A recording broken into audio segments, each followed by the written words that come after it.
I can see an innate desire, sword in hand, warriors side by side. I can feel it, it burns like fire. Worlds collide, an unstable landscape, side by side. But that's what this mandates. Be it might and unlikely allegiance. We will fight because that's the best defense. No turning back, for such is our path.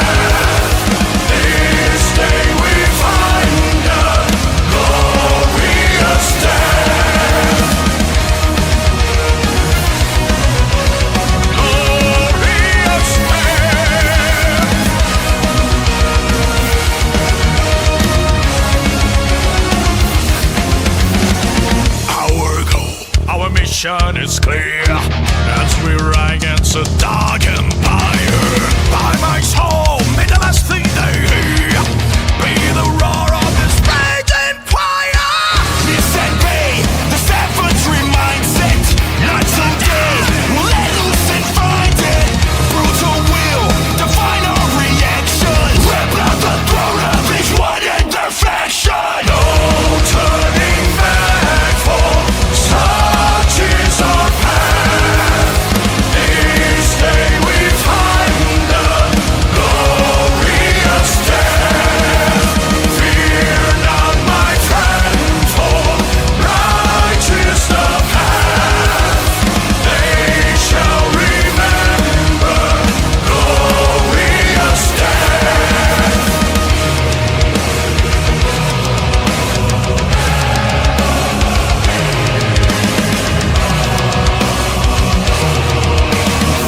Glorious! The angels have fallen, my allies are beaten and broken down. I shed not a tear. After all, this is why we are here. A war we were not supposed to win. If I'm to die tonight, I'll kill every demon that stands in my time. Go!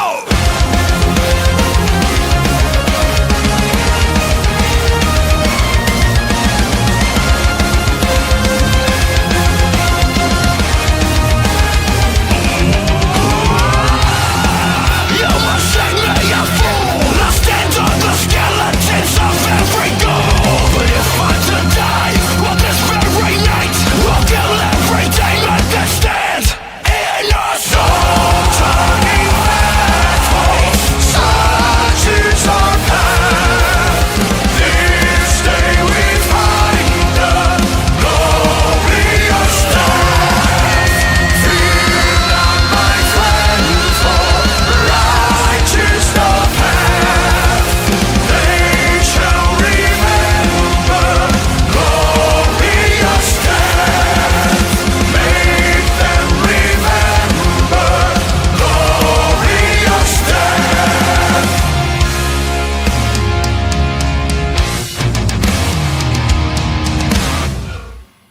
Glorious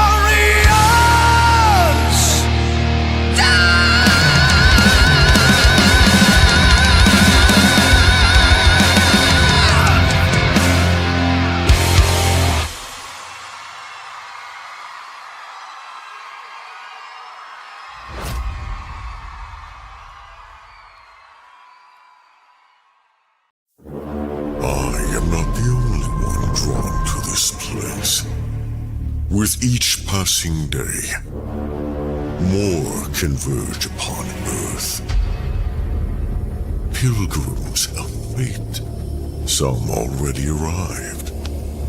Others still walking paths they do not yet understand. understand. This gathering intrigues me. They exist in the space between heaven and hell. Their choices now will carve the shape of their eternity. But do they truly know what they are? What forces stir beneath their feet while they play their part on the board? Pawns, perhaps. Or something far more significant. Death lingers near. Yet the dead do not rest. Their whispers grow louder. Their stories claw to the surface. Deeds once buried in shadow now stray for the light. These saints, these sinners, they are unlike any I've seen. Complex, flawed, powerful. Some barely cling to their soul. Others shine so brightly, I dare not look away. They have been chosen for what lies ahead, and nothing in this world or the next will ever be the same. I must watch them, for within this fractured group lies the thread to a mystery far greater than they can fathom. And soon, it will unravel.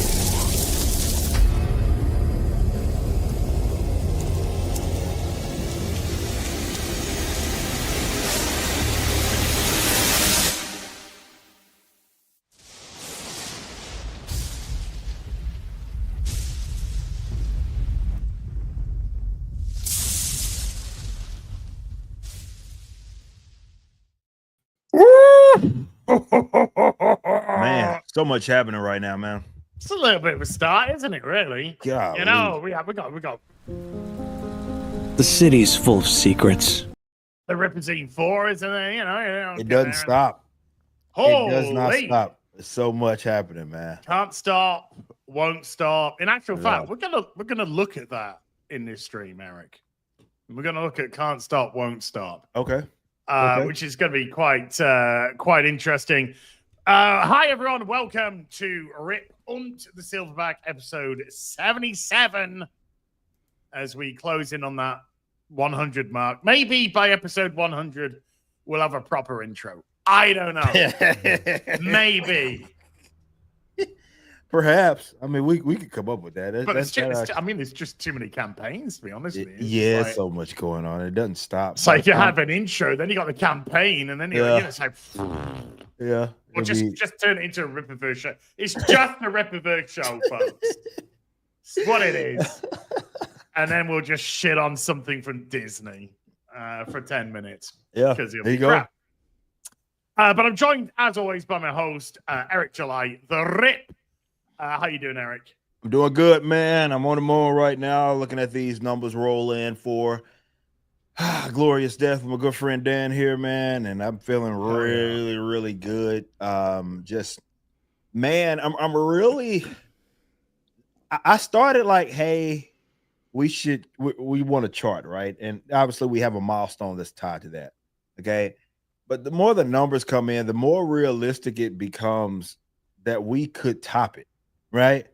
So obviously we're doing this big final push today, and tomorrow is your last chance to get in for the first week sales. We'll know the numbers. The Billboard releases numbers every Tuesday, Friday to Thursday. The following Thursday, obviously that's a week, right? So we'll know on Tuesday where we fall on the key one is the digital song sales, hard rock chart, Billboard chart. That is strictly bought singles. So Amazon, we have our direct site, ripperverse.com/Norfolk, and you have iTunes. Those are the three places that you want to buy it. And yeah, man, this has a realistic shot right now. It's the number 2 Amazon. It's the number 1 new release, which is That was the easy part. The one new release right now, but it's the number 2 hard rock single period right now on Amazon. And AC/DC's first. Yeah, And it's AC/DC. like, I tagged them on Twitter. It's like, come on, man. yeah. Give others a chance for Right, once. give us a shot, man. This song is 50 years old, man. Like, just give us 1 week. Well, you can have it back after that. Just give us 1 week, bro. We'll give it back to you. But I'm feeling good, man. I'm on the moon, and I'm feeling like we got a good shot, man. So it's funny. Right before the stream went live, I just saw that one of our reminder emails went out there. Yeah, I just got it now. Went out. So, hey, buy them on all 3 platforms. Why don't you? Well, if you have an iPhone, if not, Amazon, go grab it on Amazon. Grab it on our website as well. Yeah, man, we appreciate y'all, man. I think you can install iTunes on Windows. You can. That is correct. So you can install it on Windows if you don't. Yes, I have it. Yeah. Right. So yes, that is totally correct. You don't need an iPhone on one. What the hell am I even talking about? You don't need an iPhone to get the iTunes track, buy it and listen to it. Yes, you're totally correct. You can get it on Windows. Google Pixel, baby. As well. So yeah. Grab that. Grab them all 3 platforms. It goes a long way. And yeah, we'll see what happens. We'll see what happens. And we're also joined today by a not so special guest. pretty average, run of the mill kind of a guest. No, it's the legendary Dan Vasc. Dan, how you doing? What's up, guys? Hey, Az, you are an old school PC gamer, right? Yes, sir. Yes, sir. Yeah, I think it's like very few people in our sphere. Like most people are console players. I think it's you, me, Epic, Mike, maybe just us 3.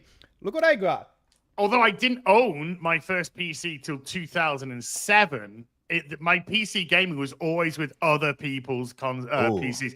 Nice. The Miss 1 is very difficult to find, but this is Miss 2 Riven, sealed. Unfortunately, the seal is damaged because it's just such an old box. Yeah. But on the collectors community, if you cannot open the box and take what's inside, it's still considered sealed for all intents and purposes. This is just very difficult to find. Since you were a PC gamer, lovely of yore, I thought you would appreciate this. Got a huge stack of big box. Man, I love those big box PC games of back in the day. It's like, I was talking to Ripa yesterday about vinyls and stuff. Yeah. And just like vinyls, these were the marketing. Like the box and the art was the marketing. Yes, because you used to go to the store and buy like whichever had the coolest artwork, you buy that looks good, we'll buy that. Yeah. Did Dan just freeze? Yeah. He what a freeze too. Freeze frame. It's a pretty metal. Screen, 3, 2, 1, go. Fuck! Fucking Brazilian internet. It's a glorious Brazilian internet, man. Glorious death of Dan Vasc. Glorious death. That's good. That's good. Well, yesterday, you guys did a stream yesterday, right? Yeah. Truth be known, Dan did invite me to come onto the stream, right? And I didn't come on because I knew that today was happening. And the reason why I didn't come on is because I didn't want to soil myself by going on a stream with other people who aren't like us. Because all 3 of us are in actual fact charting artists, are we not, ladies and gentlemen? Yeah, that's we are fucking all right. Charting artists, and Az did it number 72, I think. Az did it before FNT. Yeah, before we charted with FNT, Az was already there waiting for me with open arms. Yeah. Welcome. Yeah. Welcome to the club. Welcome to the party, brother. Welcome to my I was world. climbing the mountain, and when I was like reaching the top, there was Az waiting for me. So good. Welcome to the top, brother. Ocean Man doth wait for you. That is so good. That is so good. Yeah. But I mean, this is the funny thing is we're all for how whatever reason happened. Hey, it happens. We're not We are joking. all actually charting personnel. I don't know, people. Yeah, Ocean Man. I think it got to I got to Ocean Man. 72 on the iTunes UK Top 100, Let's go. Hell yeah. and it got go. to number 2 in the UK electronic iTunes charts. Let's go. Hell yeah. Let's go. I love that, man. I love that kind of stuff. I love to imagine the artists, like the mainstream artists, looking at the charts. They probably don't, but it's fun to imagine. Like, who the fuck are those? No, people? well, you know they have people paid to do that. You absolutely know they have people. Definitely, at least the labels do, and they're probably looking the at publishers. Yeah, absolutely. They're looking at like, who the fuck are these guys, man? What's this Norfolk fucking shit? What's going on? But it's fun to imagine the actual artists. Yeah, like it when is. we charted with FNT and we were like, we were on top of Iron Maiden on the same week they released a single. Wow. So Wow. I like to imagine Bruce Dickinson himself looking at the chart and Looking seeing at it himself. Az's naked body my flying naked- through the Huge sky. naked frame. Butt naked, carrying the fucking FNT crew. Who That the is glorious. fuck are those? Elite retards. Oh, that is fun to imagine. That is absolutely fun to fucking imagine that. Because I'd imagine that you have, at least with your labels, publishers are looking at this. They're keeping up with it because it's something to brag about. I mean, fucking Enter Sandman's how many years? 40 fucking years. I have how old that damn song is, right? And it's still charting, like, and not just charting top 5. It consistently charts top 5 all the time. Like, it's just it's the most. Like, I would argue that is. What would you say? Like, Enter Sandman probably is the most popular metal song like ever. Like, I think that's fair to say. yeah, I think it might be the most popular. How you That's feel? very fair. Yeah, I think that's for all of this bird. That's what it is. So yeah, I can imagine these publishers looking at that, and they're consistently there, and then there's this fucking random ass band. No previous. There's no frame of reference, right? It's like it's not like Norfolk has any. Like, this is our first single, right? This is our first single. So they're like, who the fuck? Who the fuck are these guys? Yeah, they click on the page, they click on the artist page, and there's nothing else. There's nothing there. Yeah. There's nothing else there. Glorious death. Boom. That's it. Blank. Yeah. What have they crazy. done? What is going on? Who the fuck are these guys, Those man? things are cartoon characters, man. So that's awesome, though, man. Hey, It ours is cheaper. Ours is cheaper. It is. It is. Save 30 cents. You can save 30 cents Yeah. by getting our single instead of fucking Thunderstruck. I Who got a wants to listen to confession. that anyway? Did you say people have got until Tuesday, Eric? No, Thursday, tomorrow. Thursday, right. Tuesday is when the charts come out for that week. So Okay. Friday to Thursday is the Well, sale. I got some good news for you Okay. because I have yet to make my purchase. There we go. Let's go. Ah. Official sale coming So, through. so there is an official sale Let's go. on Spotify, Amazon, and iTunes incoming. Make Let's a go. tutorial. Let's Yes. go. I'm gonna. This is how you fucking all my fucking card details. We'll do a there. reaction. We'll do a reaction to the tutorial. When it says your 3-digit code on the back of your card, mine is 249. Like, why is my card gone? Why? Oh Did man. you see the video of the there was this fucking retarded family that were trying to go viral. So they had like a lump of flour or something, and they were like using a card to cut it, and whoever collapsed the tower lost or whatever. And the fucking woman decided to get a credit card out. So she's cutting it with the fucking credit card. The whole of the fucking internet's got a number. Look. Oh, Like an Jesus expiry Christ. date, and then when she does it on the other side, they got the 3-digit code. Oh no. They fucking cleaned her out. The internet. Oh no. Probably. Was it live? I don't know if it's live or a video, but I mean, if it was live, it's a little bit like more forgivable because it's like the heat of the moment, you know? But if it was a video, someone posts that, edits. The person that edits posts that and it's like just stays there. It's also real. No, it's just either Darwin TikTok in reel action. or- yeah, Instagram reel or TikTok reel or Right. whatever. So No, just the same, because there's a thought process behind it. And when it's live, it's just whatever, it's happening. When you choose to post it, it's something else. Yeah. uh-huh. I posted all 3 links. I didn't post it in the chat. I posted it to Dan, not Dan. As first in the private chat. All 3 direct links to each potential buy. Right. Well, I'd say like I said, which one's the big one? Which one's the big the one? The Amazon. I mean, the last one, the third one is ours. I mean, that's where they can. Okay. They all count the same, but the last one we know. The, description. Yeah. The last one we can see the live number. So yeah. Okay, so it's in the description, folks. You got the link to Saints and Sinners. You've got the link to Norfolka, and now you've got the Glorious Death link. Glorious Death single is now in the description as well if you refresh your streams. Let's go. But I will also put that in the comments as well. Bang. If there's any mods, if you could grab that link and keep it flowing throughout the stream, that would be great. Yeah. So I appreciate you. So, Thanks, I mean, man. while we're, fucking around with numbers and everything, because everything fucking crazy. But hey, just imagine though, if like Bruce Dickinson or whatever, he sees this, he's just like, who the fuck are these clowns? Right? Yeah. And then the next thing you know, Eric's got a fucking call. Eric, it's Bruce Dickinson's agent wants to know if you're available for a conversation. Yeah.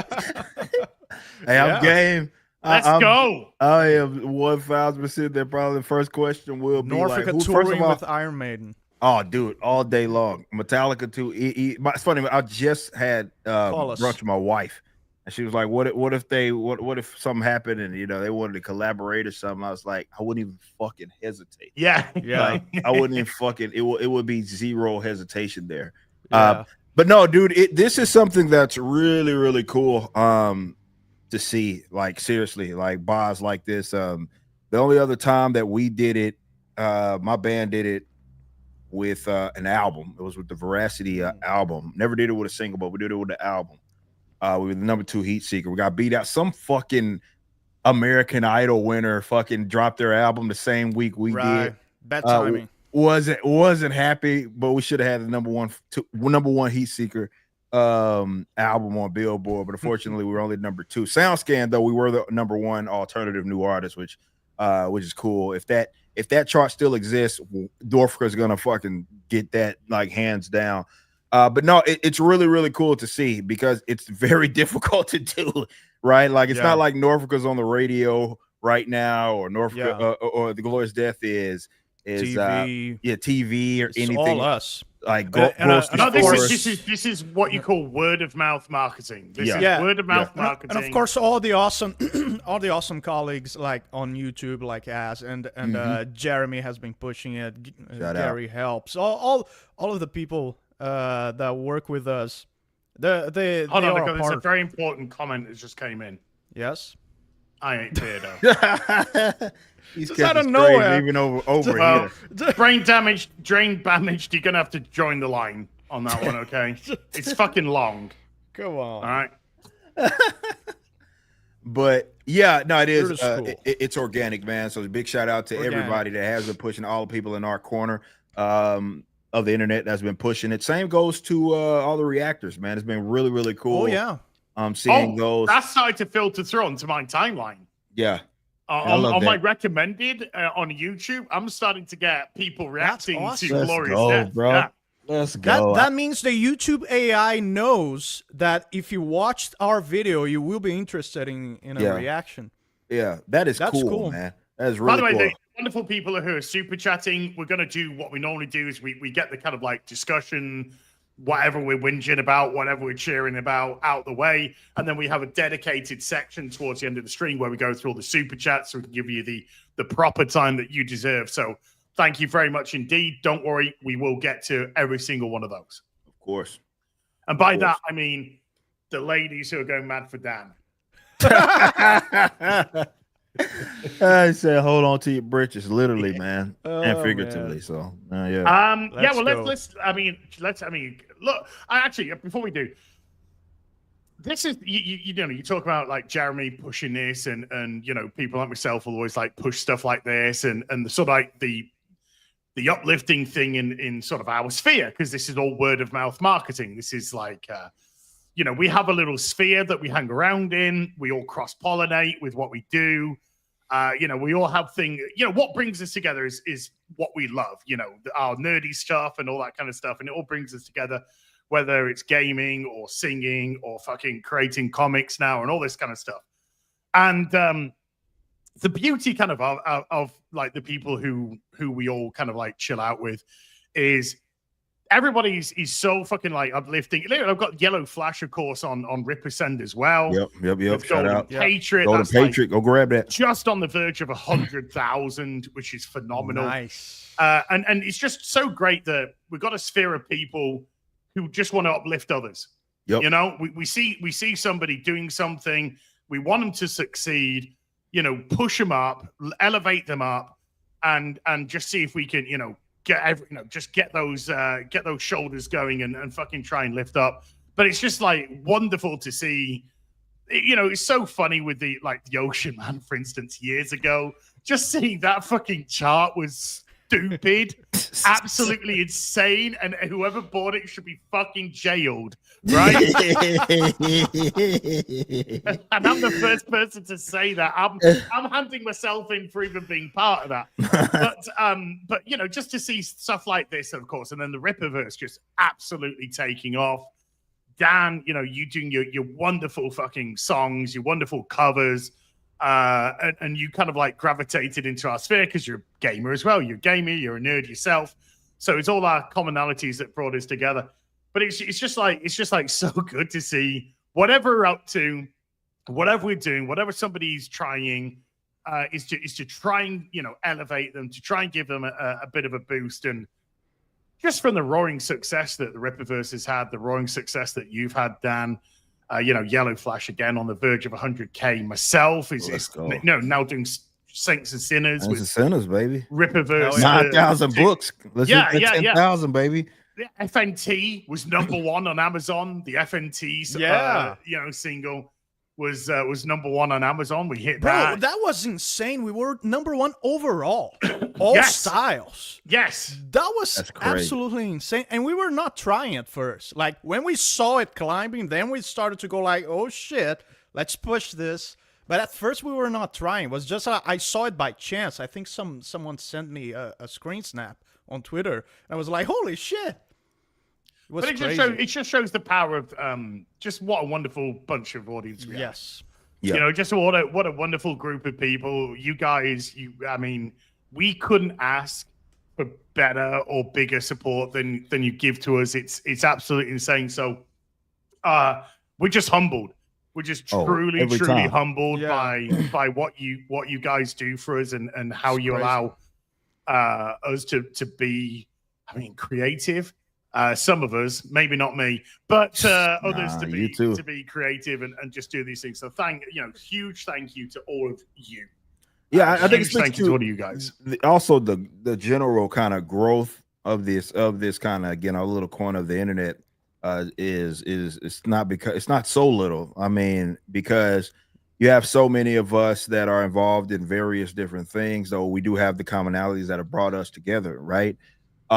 Which is really, really cool to see. But the reason why it works so well is that everybody has their own thing kind of going on, and they've seen their success individually within that sphere, right? Which is really, really it's cool. Not a parasitical relationship. Exactly. Yes, right? Bring something to the table. Exactly. Yeah. Everybody has something that they had been doing for a while. Like, again, I don't think Ass gets enough credit for it being, you know, gaming and all. I remember vividly watching this fucking guy playing WoW on fucking Twitch. It's crazy. And shit, man, which is really, really cool. Like, bro, the amount of concurrent viewers that Ass gets, like, on a random afternoon in the middle of the week, it's like it's crazy. It's insane, man. Again, man, it's nothing short of impressive. We got Gary's book's coming out. Gary's book comes. That's funny. I was just doing some work on that. Melissa, if you're watching, I saw your email come through right as we were going live. I'm gonna get back with you. on that. But yes, we got like that cool stuff is happening. But with obviously what Jeremy's doing with G&G and everything, like it's just so many various things that we all have done. But what I really love is that that's starting to sort of manifest itself in like to more collaborative works, but also original works. Like you brought up, Flash is doing the Mighty Golden Patriot. We have Saints and Sinners, right? We have Gary's book coming out, Drunk 3PO with his Drunk 3PO and all of his books and everything that he has going. So it's also starting to manifest itself into like original content as well. Like again, with Saints and Sinners, obviously Dan and I both being musicians and some of the other stuff. This is our collaborative project with Norfolk. So it's also manifested itself to we've come together. We have our conversations. We talk about the state of whatever's happening in game and culture and all that, but it's also starting to become like, okay, even more real because the original works are starting to sprout as well. And that's one of the cool things that I love to see, which I get so amped up when I see, obviously Represent was something that I didn't even know. Shout out to Drug 3PO, I have to, because he was the one that first planted that seed. I know that's really gets me. It's like I had to struggle to say it. I had to struggle to say it. But no, seriously, I give him credit because a lot of people may not know. I don't think I've talked about this on here. I've talked about it on my channel a billion times. But like how Represent manifests itself was because like he had Achromatic Chronicles Blue, the first one that he did. He did it on his own. And he was reaching out to me about that like a while back, right? And obviously when I started Ripverse, that wasn't the idea, right? That was not the idea to like be publishing other people's work or helping them with their campaign. I wasn't even thinking about that. But he kept planting that seed, or rather he planted it, it started to grow, right? And that has now become this really, really cool venture that has also allowed this sort of infrastructure that we have built as well for these other guys to come up with more original content, like Flash Out of Flash. Just saw him in the chat. Like we have Gary's project coming up, and so many more. Right on the cusp, guys. Go get this. Go get this right now. Less than 3,000 away. I'm gonna try to find the actual live numbers, but less than 3,000 away from 100,000. We also have Death Shroud. Still a month to do it as well. Still a month to do it. So he's going to smash that. Oh, he's got plenty. Yeah. So the actual number is 97,934. So just a tad over $2,000 away. And this is raw sales. That's why the asterisk there on the total sales. This ain't shipping and taxing. Yeah. This is just raw sales. It's very difficult, if not almost impossible, definitely these days for someone to be doing that. So congratulations to him. But no, I love to see that. I love to see that. Even stuff that I'm not a part of as well. Stuff that's happening in our space. I love to see it, man. It's just awesome to see original content be created out of this, whatever that may be, whatever that is. It's really cool to see. I got a question for both of you guys. I mean, having me been there, done that, it's nice to see the little people joining me on this mountaintop. But what's it feel like? Because obviously you're both artists in terms of music. You know, you've done fucking plenty backwards with you, Eric, and Eric. You know, Dan. We all know your incredible fucking history of music. What's it like when you start to sort of merge together genres? Because you got your love of music. Now you got these, you know, the Ripperverse, the comics. What's it like? So, like, okay, let's bring this flavor together for comic. How's that kind of inspire you or motivate you? For me, and I haven't been, you know, I'm not being dishonest about this when I say this, or like just gassing it up. Like to me, as far as like just a general collaboration like that, this is by far my favorite collaboration because of what you just mentioned. It's taking something that I've always loved in metal, right?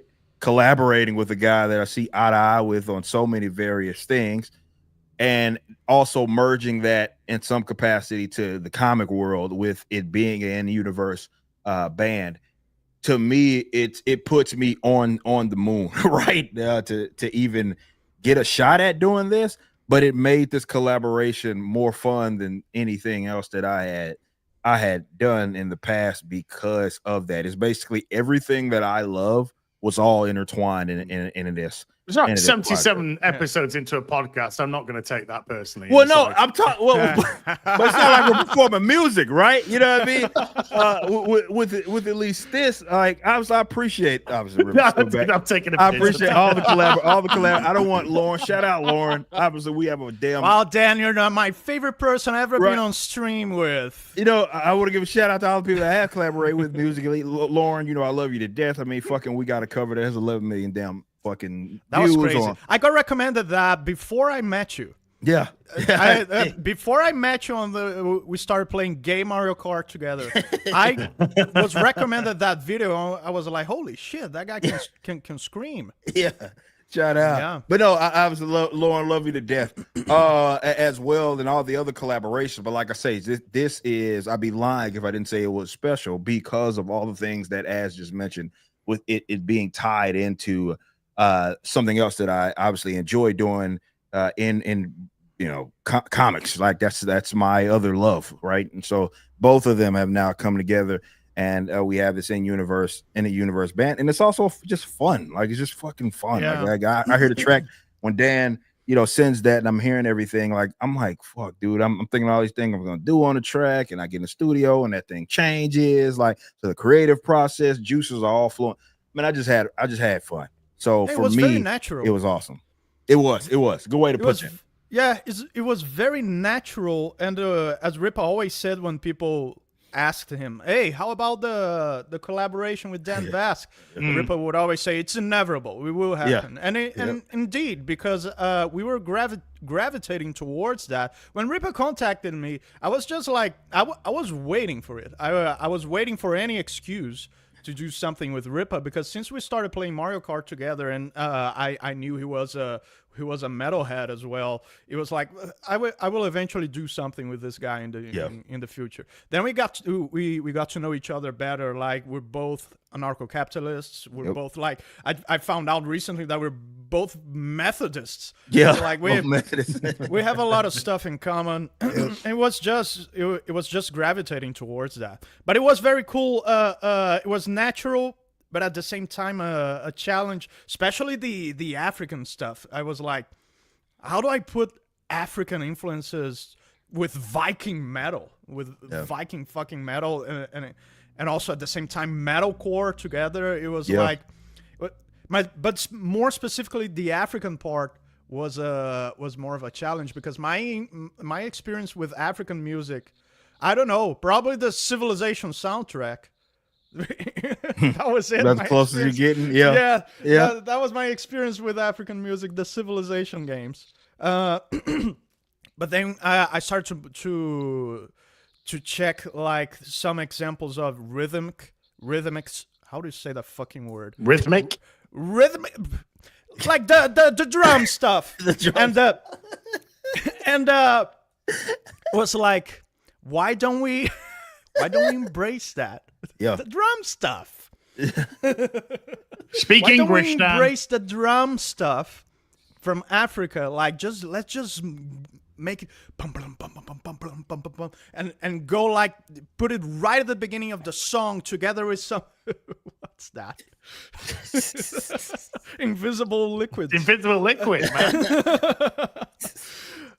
Why don't we just put that at the beginning of the song together with some Viking horns and also some wind instruments from Africa and heavy guitars? And there you have it. In 3 seconds, you have Northrica. You have everything that the listener has to know about this project. So it was a challenge. I thought but at all the same Africans time, were very into natural. hippity hop. That's what Marvel's taught me. That's true. It doesn't matter. Even if the character is from Africa. I hear hippity Even if hop. the character is from Africa, not America. They are. Here, I think you'll find that hip hop originated in the heart of darkness. Of the heart of Africa, apparently. Even if you're Black Panther, you don't get the cool African inspired music. You get hip hop. And someone in the chat mentioned the Tarzan soundtrack, the Disney movie, kind of, because you get like the drum stuff, And the rest is just like Hollywood orchestra on top of the drumming, of the African themed drumming. So that's really what it is. So I decided to just embrace that. And then it's also got that sort of you can tell it's kind of got that like superhero vibe to it as well. It's kind of got exactly that sort of pump up hero sort of. Yes, so and I it chose meshes to together do a lot of that. different stuff. Yeah. You definitely it's definitely a purposeful decision. Yeah. Yeah, I chose to make it sound really triumphant because you can see you can read the title of the song and think, oh, this is gonna be a dark song. This is gonna be a melancholic song, and I made sure to right at the intro tell the listener that that's not what this is about. While we're talking about death, we're talking about a glorious death. We're not bitching about tragedy. We're not complaining. We're not engaging to self-pity in the face of tragedy. But the song is about facing tragedy. The song is about looking death in the eyes with a fucking smile. Yep. And that there's a way to talk about a negative subject, because when I say like I don't Ironheart. What? Ironheart. it's definitely That's a how I negative feel subject. when I was watching it. Hey, I felt like I embrace fucking it, man. death in the Embrace face. it. Glorious death. Glorious death. Hey, they can use it for a Yeah. soundtrack. I don't care if that's what they want to do. Well, I mean, all right, okay, let's just be fucking honest here, guys. So speaking of inevitable, it's inevitable that something from the Rippaverse is going to hit the DVD, Blu-ray movie format. Yeah. It's inevitable. no. It is inevitable. Soundtrack, Dan Vasc. Oh, dude, I that's mean, come on. automatic. Oh, That's automatic. That for sure, because that's almost like basically a concept album, right? I would love to collaborate with Dan and really come up with whatever that project may be, like a legitimate like sound. You need an effect. ocean man. many. You know where I am. Yeah. Yeah. You need an ocean man to take you by the hand. Norfolk covers where I- Ocean Man. Norfolk covers Ocean Man. I take it. I take it. That's silly, but I would fucking take it, man. Why not? Yeah, I go crazy on it, man. I figure it out. Trust me. Metal I finds a figured it way. Every time it always does, man. I figure it out, but no, dude. Like it is. The whole project is again. You just get so much. We got so much fun out of that, and it's tying into the comic. It's tying into these characters, namely, especially with Valadan, at least with the first book, for Glorious Death. And real cool thing that people picked up on that day one that we dropped is how we were able to incorporate. Really, that's how we built the song around those lyrics that were in the first book, and Isom #1 when you first got introduced to Norfolk, right? And it was really fun to incorporate that within all of this, right? To make it feel, I guess, a bit more immersive, right? Yeah, of a it's project. that exact song. Right, exactly. It's awesome that you didn't choose to just brush over that. Right. Like we're actually using the lyrics from Isom 1, and it was in fact the first thing that you sent me. Yeah, it was. Yeah. It was. It was. And Before Isom 1 was released, Yep. back when he was poor. before the millions of dollars, dog. Yeah. That was. I know, sticking 300 grand in your own business. It was Yeah. like, this guy knows how to save a penny. Yeah, rolling the dice. For sure. And I remember sending that, and I was like, and this is what, and we talked about this on my channel, but this was the real cool thing about that is how Dan also wanted to make sure that we held up to that standard, because we were referencing that book. Like there was like we talked about those particular lyrics. There's a take that I did where I had sang that part, but I'm considering the character that I'm voicing it to Carrie. Like I remember. You mentioned that the other day, and I wasn't remember the exact what exactly it was, but I remember now. It was like you were singing a part that Valadan was singing, right? And I was like, hey, on the comic book, he wasn't singing that. Yep. Your character wasn't singing that, and it's like, do we want to remain like canonical with this, or what are we doing? Well, I love mean, that. look, even with Dan and me, look, because when Dan was writing the FNT theme, he was contacting all of us, and he was saying to us like, what were your influences? What would you like to hear in the song? So like back, what were you kind of loves back in the day? What was that Chopper show that you sent me like that? There's a Chopper Ulysses 31. Was it Ulysses 31? Yeah. That was you gotta awesome. get some Ulysses 31 in there. I hear it, cool. and I definitely hear it. Sort of like a. What's up, man? Molly. Speak of Molly, and he shall appear. But yeah, it's like so I put things like Ulysses 31 and stuff like that in, and I could definitely hear that in particularly in sort of the opening element of the song, and we get Thundercats. What else you guys sent me? Silverhawks. Oh, yeah, the Power Rangers theme. You guys sent me that, and I used it all. I used all of your influences, and it was very cool. It's funny listening to like Mighty Morphin Power is one of my favorite things to watch as a youngster, and it wasn't until I got older when I realized how fucking metal that goddamn damn song is, man. That's it. And just how it's Megadeth covered it. Yeah, it's metal as fuck, man. I like that. Green power, yellow power, red power, white. Can't say that. You can't say that. Yeah. You can't say that.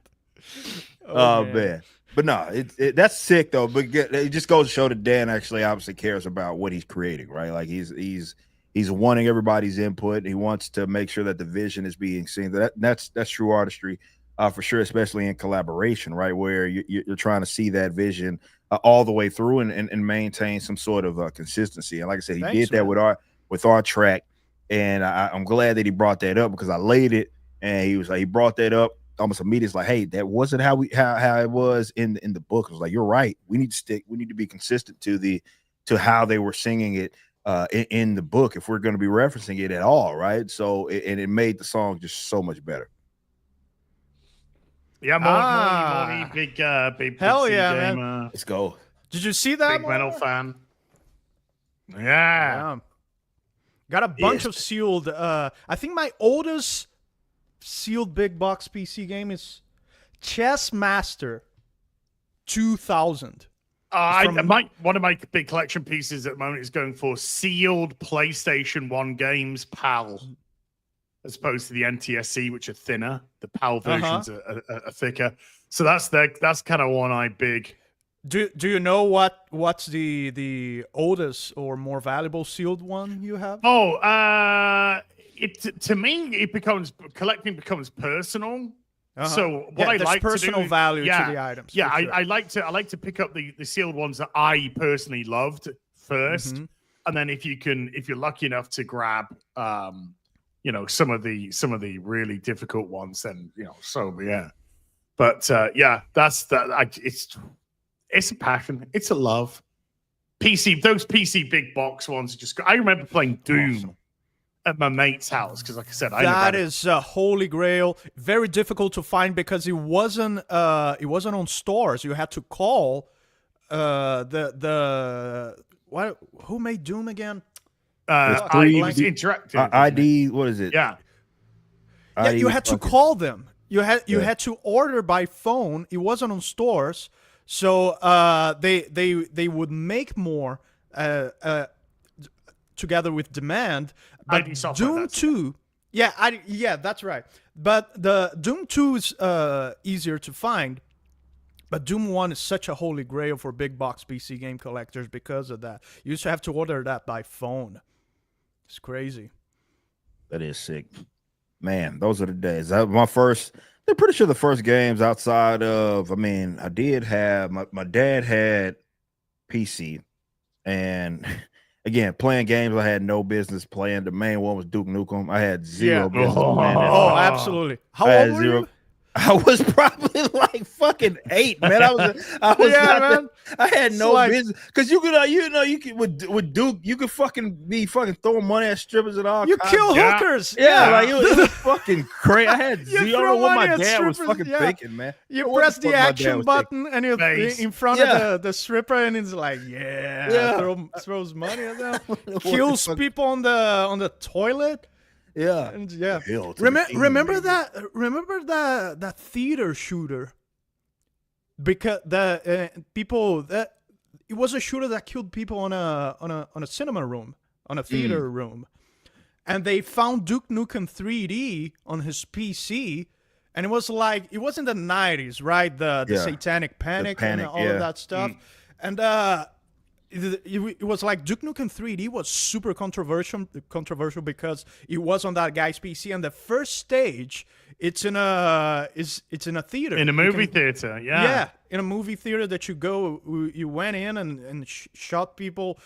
And that, I think it was mainly Mortal Kombat and Duke Nukem 3D that started that whole, video games will turn you into Turn into a violent son yeah, of a bitch. psychopath or something. Yeah. Yeah. Oh, yeah. I remember because Yeah. I remember when Mortal Kombat first came out because I'm an old fucker, and yeah, the sort of the outrage by some people, Yeah. with the fatalities, it's just like, Yeah. and the graphics are absolutely realistic as well. Yeah, so you're there's seeing blood, there's somebody puddles tearing of blood in them the yeah. ground.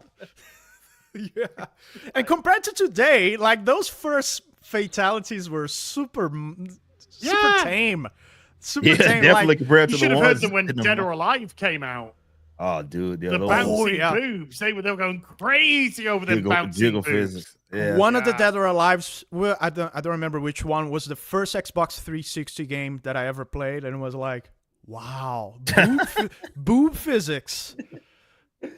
Oh man, yeah. Someone brought a good point that GTA was part of that as well. It was. GTA. Yeah, Yeah. GTA was a part of that. But I don't know what Yeah. the fuck about because Doom and Duke Nukem. Those are the first like PC games that I just remember. Quake, So Quake was another one. You got Unreal, all Unreal that, like, Tournament, yeah. but for sure good. those two, man. And I know I had because I couldn't have.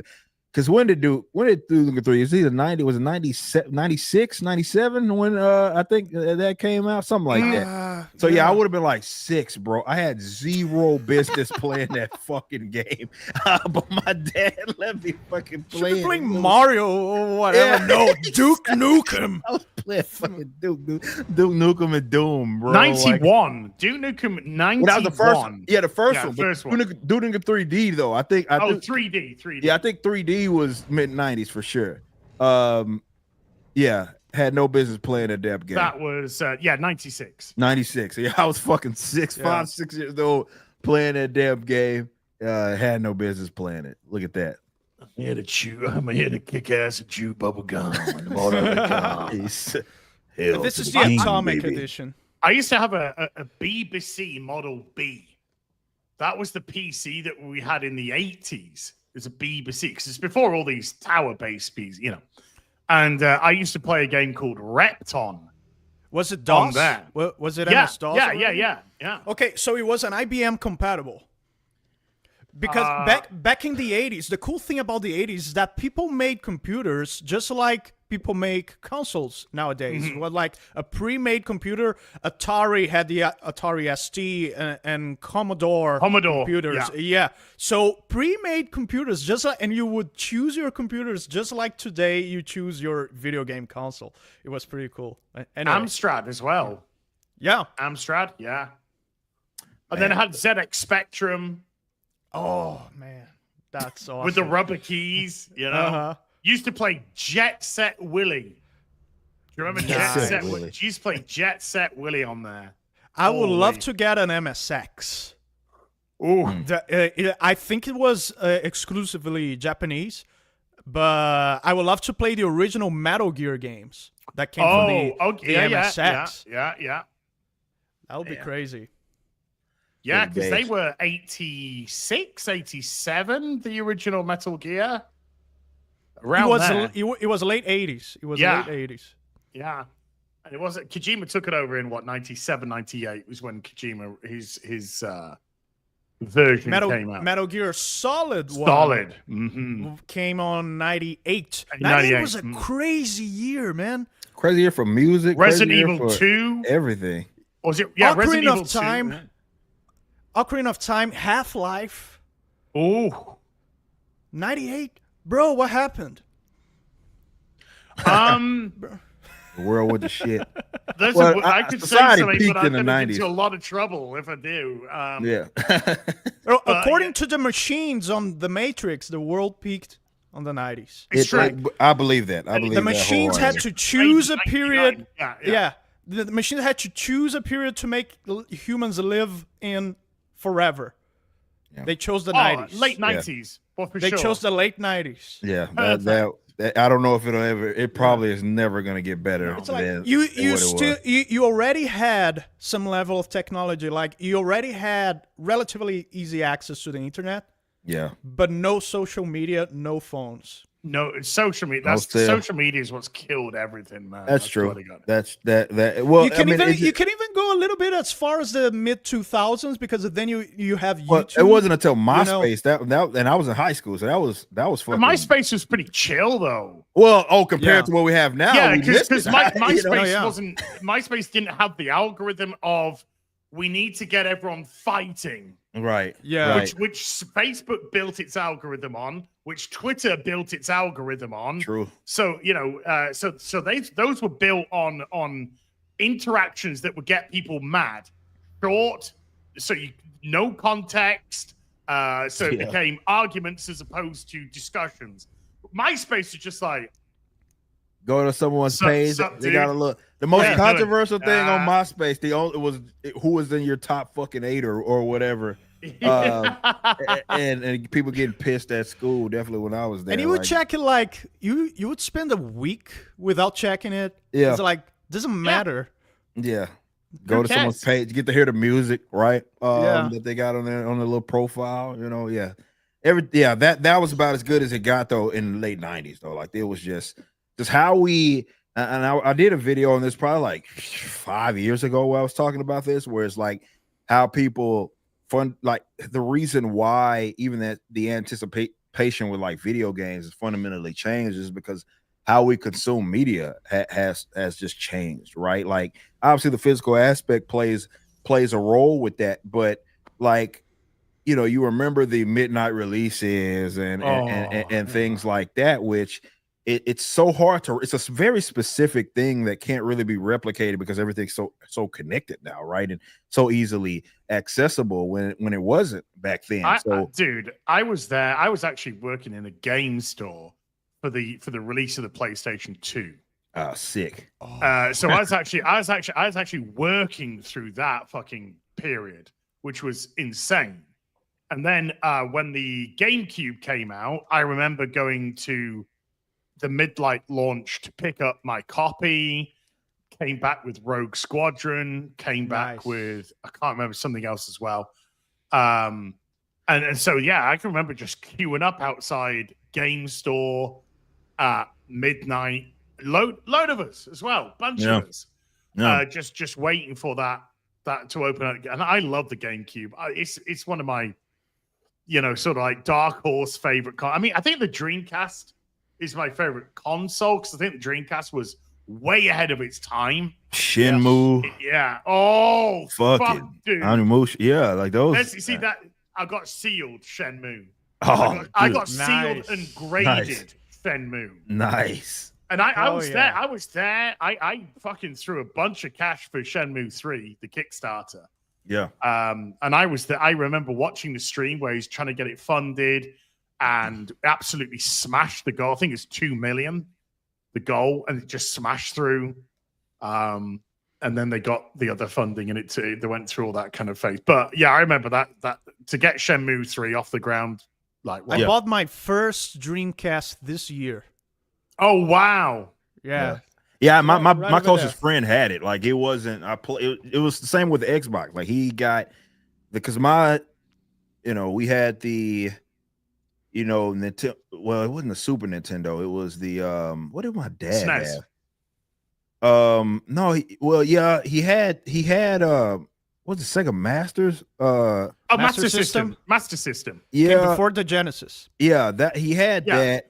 We called it the Mega. We called the Genesis the Mega Drive in the UK. Yeah, in Brazil too, it's the Mega Drive. right, and I think it's only the United States that calls it Genesis. Genesis, the rest of yeah. the rest Right. of the world, Even Japan called it Mega Drive as well. Mega Drive, yeah. right. But I went from Genesis to PlayStation, right? So, but my closest friend, he had the Dreamcast. He had the that was the only time I played Xbox. 'Cause I didn't have an Sega Xbox. Saturn at all? Oh, say no, that was the one system Never that I met didn't. anyone. I didn't know who had- anybody that had Yeah. the Sega CD or Sega That's Saturn. where I played Resident Evil for the first time. Oh, Oh, that's It was on the awesome. Saturn, not the Sick. PlayStation, on the Saturn. Wow. That is That's sick. crazy. And back in those days, we were playing it. We're like, fucking hell, this is scary. Yeah. Oh, absolutely. I used to play with the sound muted because it wow. would make him more tolerable. Yes, yeah. He made it less scary because, Yeah. I remember when we were playing Resident Evil 2 on the PS1. There's like myself, my girlfriend at the time, myself, and then one of my mates and his girlfriend, and then just another mate. And the other mate, he ended up saying, I can't watch. Yeah. I'm too scared. I can't watch. Yeah. All those blocky zombies. Yeah. But the sound design, bro, the sound design of that game. Well, you go through a door, you just see yourself, and then you hear the shuffling. You'd hear Yeah. the shuffling and and you'd be like, you do want to walk forward to get the camera angle to change because it could just be a zombie right there to go, ah. Yeah. The camera was projected like that on Fixed purpose. camera, yeah, It was fixed and camera. the tank controls like projected for you to get surrounded and surprised. Yes. Like the Design. camera was positioned like in a way not to show what's around the corner. Yep, man. That was Night Trap was good. Night Trap was on the what was it? The Mega CD, which was the CD drive that got put on top of the Mega Drive or Genesis. yeah. I But didn't. yeah, I didn't have any of that. They like, kept the Genesis going for a long time with those add-ons. There was Yes. the Genesis 32X yes, as well. yeah. Yep. And it's like at the end of the Genesis cycle, it was looking like it was on freaking life support, like bunch of wires, like everything had its own cord, like power cord. They wouldn't tap into the core into the power of the Genesis. You had to plug everything separately, and a lot of people were mad about that because it was just a bunch of wires all around.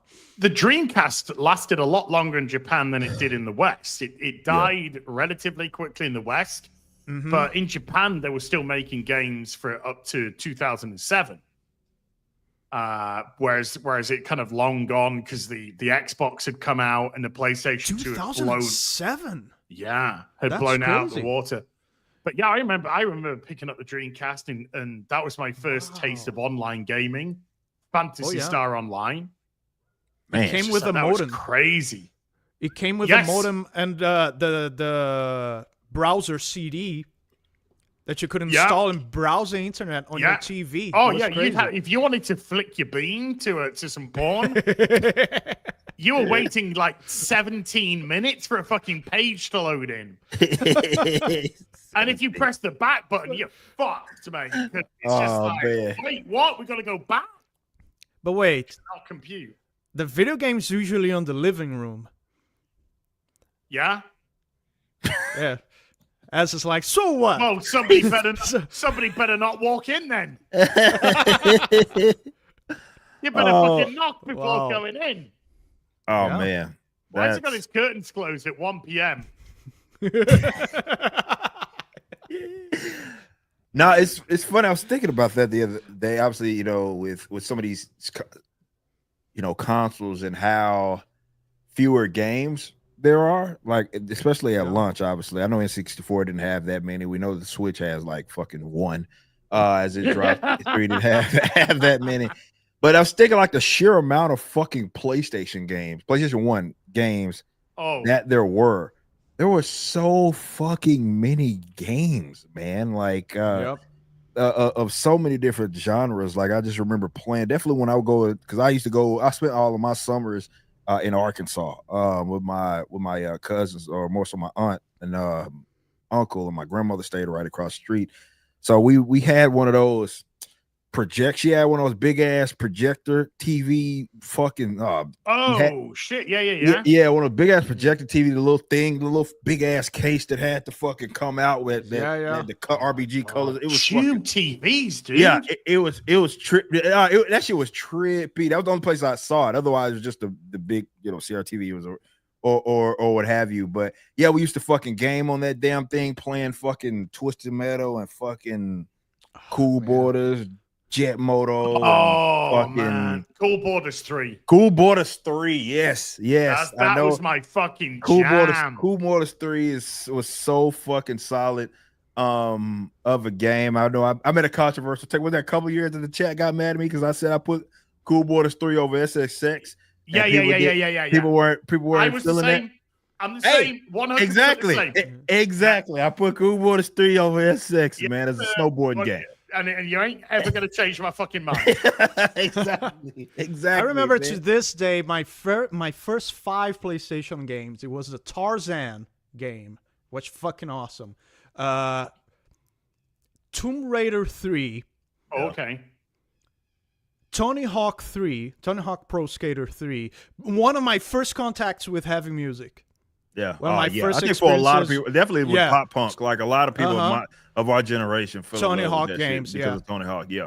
But I had played Tony Hawk 2 on the PC before. That was definitely one of my first experiences with rock music. Which was the Tony Hawk where you could scan your face onto the character? That was one of the later ones. iToy? Was it the PlayStation iToy on the PS2? iToy was for the PS2, right? Yeah, I think it was one of the underground ones, wasn't it? Not sure. Tony Hawk I Underground. just remember that. I remember I was like, holy shit, Yeah, that was technology's crazy. gonna go But it was crazy. It would plaster a 2D picture of your face. Exactly. Hey, look, it's me. Oh my god, it's lifelike. It's me. Oh, back then those graphics were fucking amazing. Yeah, it was. I remember modding The Sims with that. Like putting a picture of me on the sometimes you wouldn't position the picture right, so your face was like like on the side of your face. Yeah. On the head, yeah. Yeah. And I would download characters for The Sims that other people made. So in my neighborhood, there would be like Mr. Bean, Rambo, and like RoboCop. It's It's fucking sick. In fact, there's Mr. Bean and Rambo watching TV on my living room on The Sims. That's pretty cool. What I would give to go back to those fucking, like, living in the moment of PlayStation game, playing fucking, like, take me because again, back. just the variety of games. Like, we used to play fucking Parappa the Rapper. Fucking, I don't know if y'all remember that, the fucking dog that was rapping and shit. Like, it was Was it like a cartoon? Yeah, it's like game? it was like I quick think I time. know. Quick times, and like you're Parappa doing the Rapper, holy you gotta shit. believe. Yeah. Yeah, it was fucking. I just love that goddamn game, Parappa the Rapper. I just know every time I try to have my face scanned, I mean, I got a decent sized honker. Yeah, kick. At the punch, best, it's like one. my fucking honker would be like that, you know?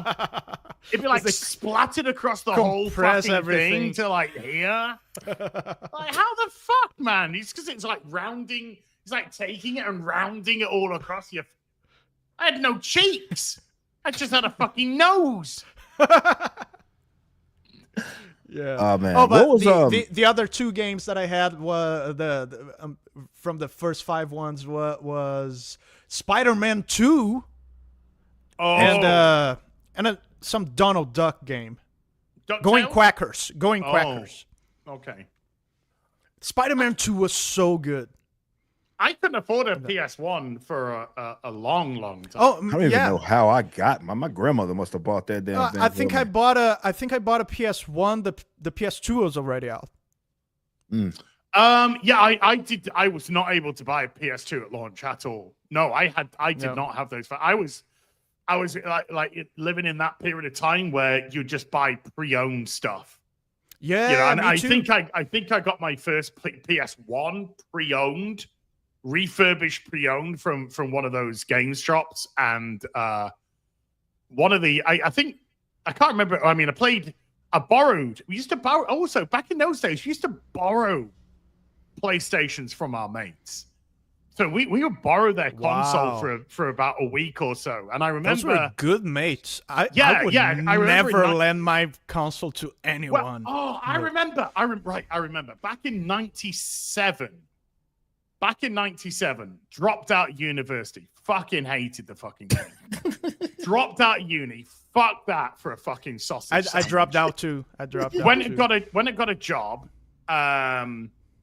moved in with a mate of mine, so it's just us two in this fucking bachelor pad, and he couldn't get a bank account, so he would have his wages put into my bank account.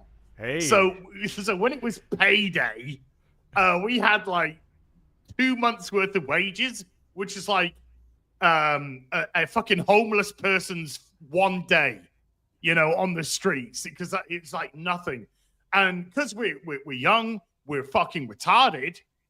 We have no idea about fucking budgeting, money, or fucking existing. All we want to do is fucking drink. And we just went, hey, dude, can we just buy a PlayStation? So we bought a PlayStation. So you combine both salaries like communism. Yes. Us two were our own little commune. We were our own little communist fucking country. So Look at that. We just went and bought this fucking PlayStation, and we got Resident Evil 2. That was one of the first ones that we got. And I borrowed Final Fantasy 7. Hell yeah. From a guy at work. And when I played that, I was like, what? This is insane. How have RPGs turned into this? Because I'm used to, you know, Mega Drive / Genesis JRPGs, you know, your typical kind of pixel little sprite RPGs. And so to go from that to Final Fantasy 7 was like, fucking hell. And then, of course, we had Core Borders 3. We had Wipeout. I think we got Wipeout as well. The soundtrack to Wipeout was fucking. We had a lot of sport. I mean, there was so much variety in sports games, like even like the two extreme games. If you remember rollerblading, fucking down the fucking hill, punching motherfuckers and shit. What all do we have? Ape Escape. Demolition I remember that. Derby. Yeah. Ape Escape was one that I remember playing a lot of. Obviously, Spyro and fucking Crash, and I had all Crash. Those. Yeah. Sony was trying to compete with the Mario 64s and Banjo and Kazooie. Hey, yeah. Who made Crash? Naughty Dog, man. That's crazy. How far have we come, Naughty bro? fucking dog. Naughty Dog, man. How far? I mean, I see those current day companies as those companies in name only. Yeah. Yes. Oh, that's how I see, because most of the people who made the games that we know and love are not even there anymore. Yeah. What was what Castlevania was on PS1? Symphony of the Night. Yes. Fantastic. That is a difficult game to pick. That's a difficult game to pick up sealed. Yeah, it is. No, even not sealed, it's difficult to find. But it was one of the games that invented the Metroidvania. Yeah. The thing that would every single indie game is a Metroidvania nowadays, but because it's an easy game to make, because you're utilizing the same parts of the stage more than once. It's like easier to make, but such a fantastic game. Oh yeah, Castlevania Symphony of the Night. There were two others for the PS1 too, but Castlevania Symphony that's of the the main Night was one. by far. Yeah. Or am I mistaken for the N64? I think those were for the 64, those others.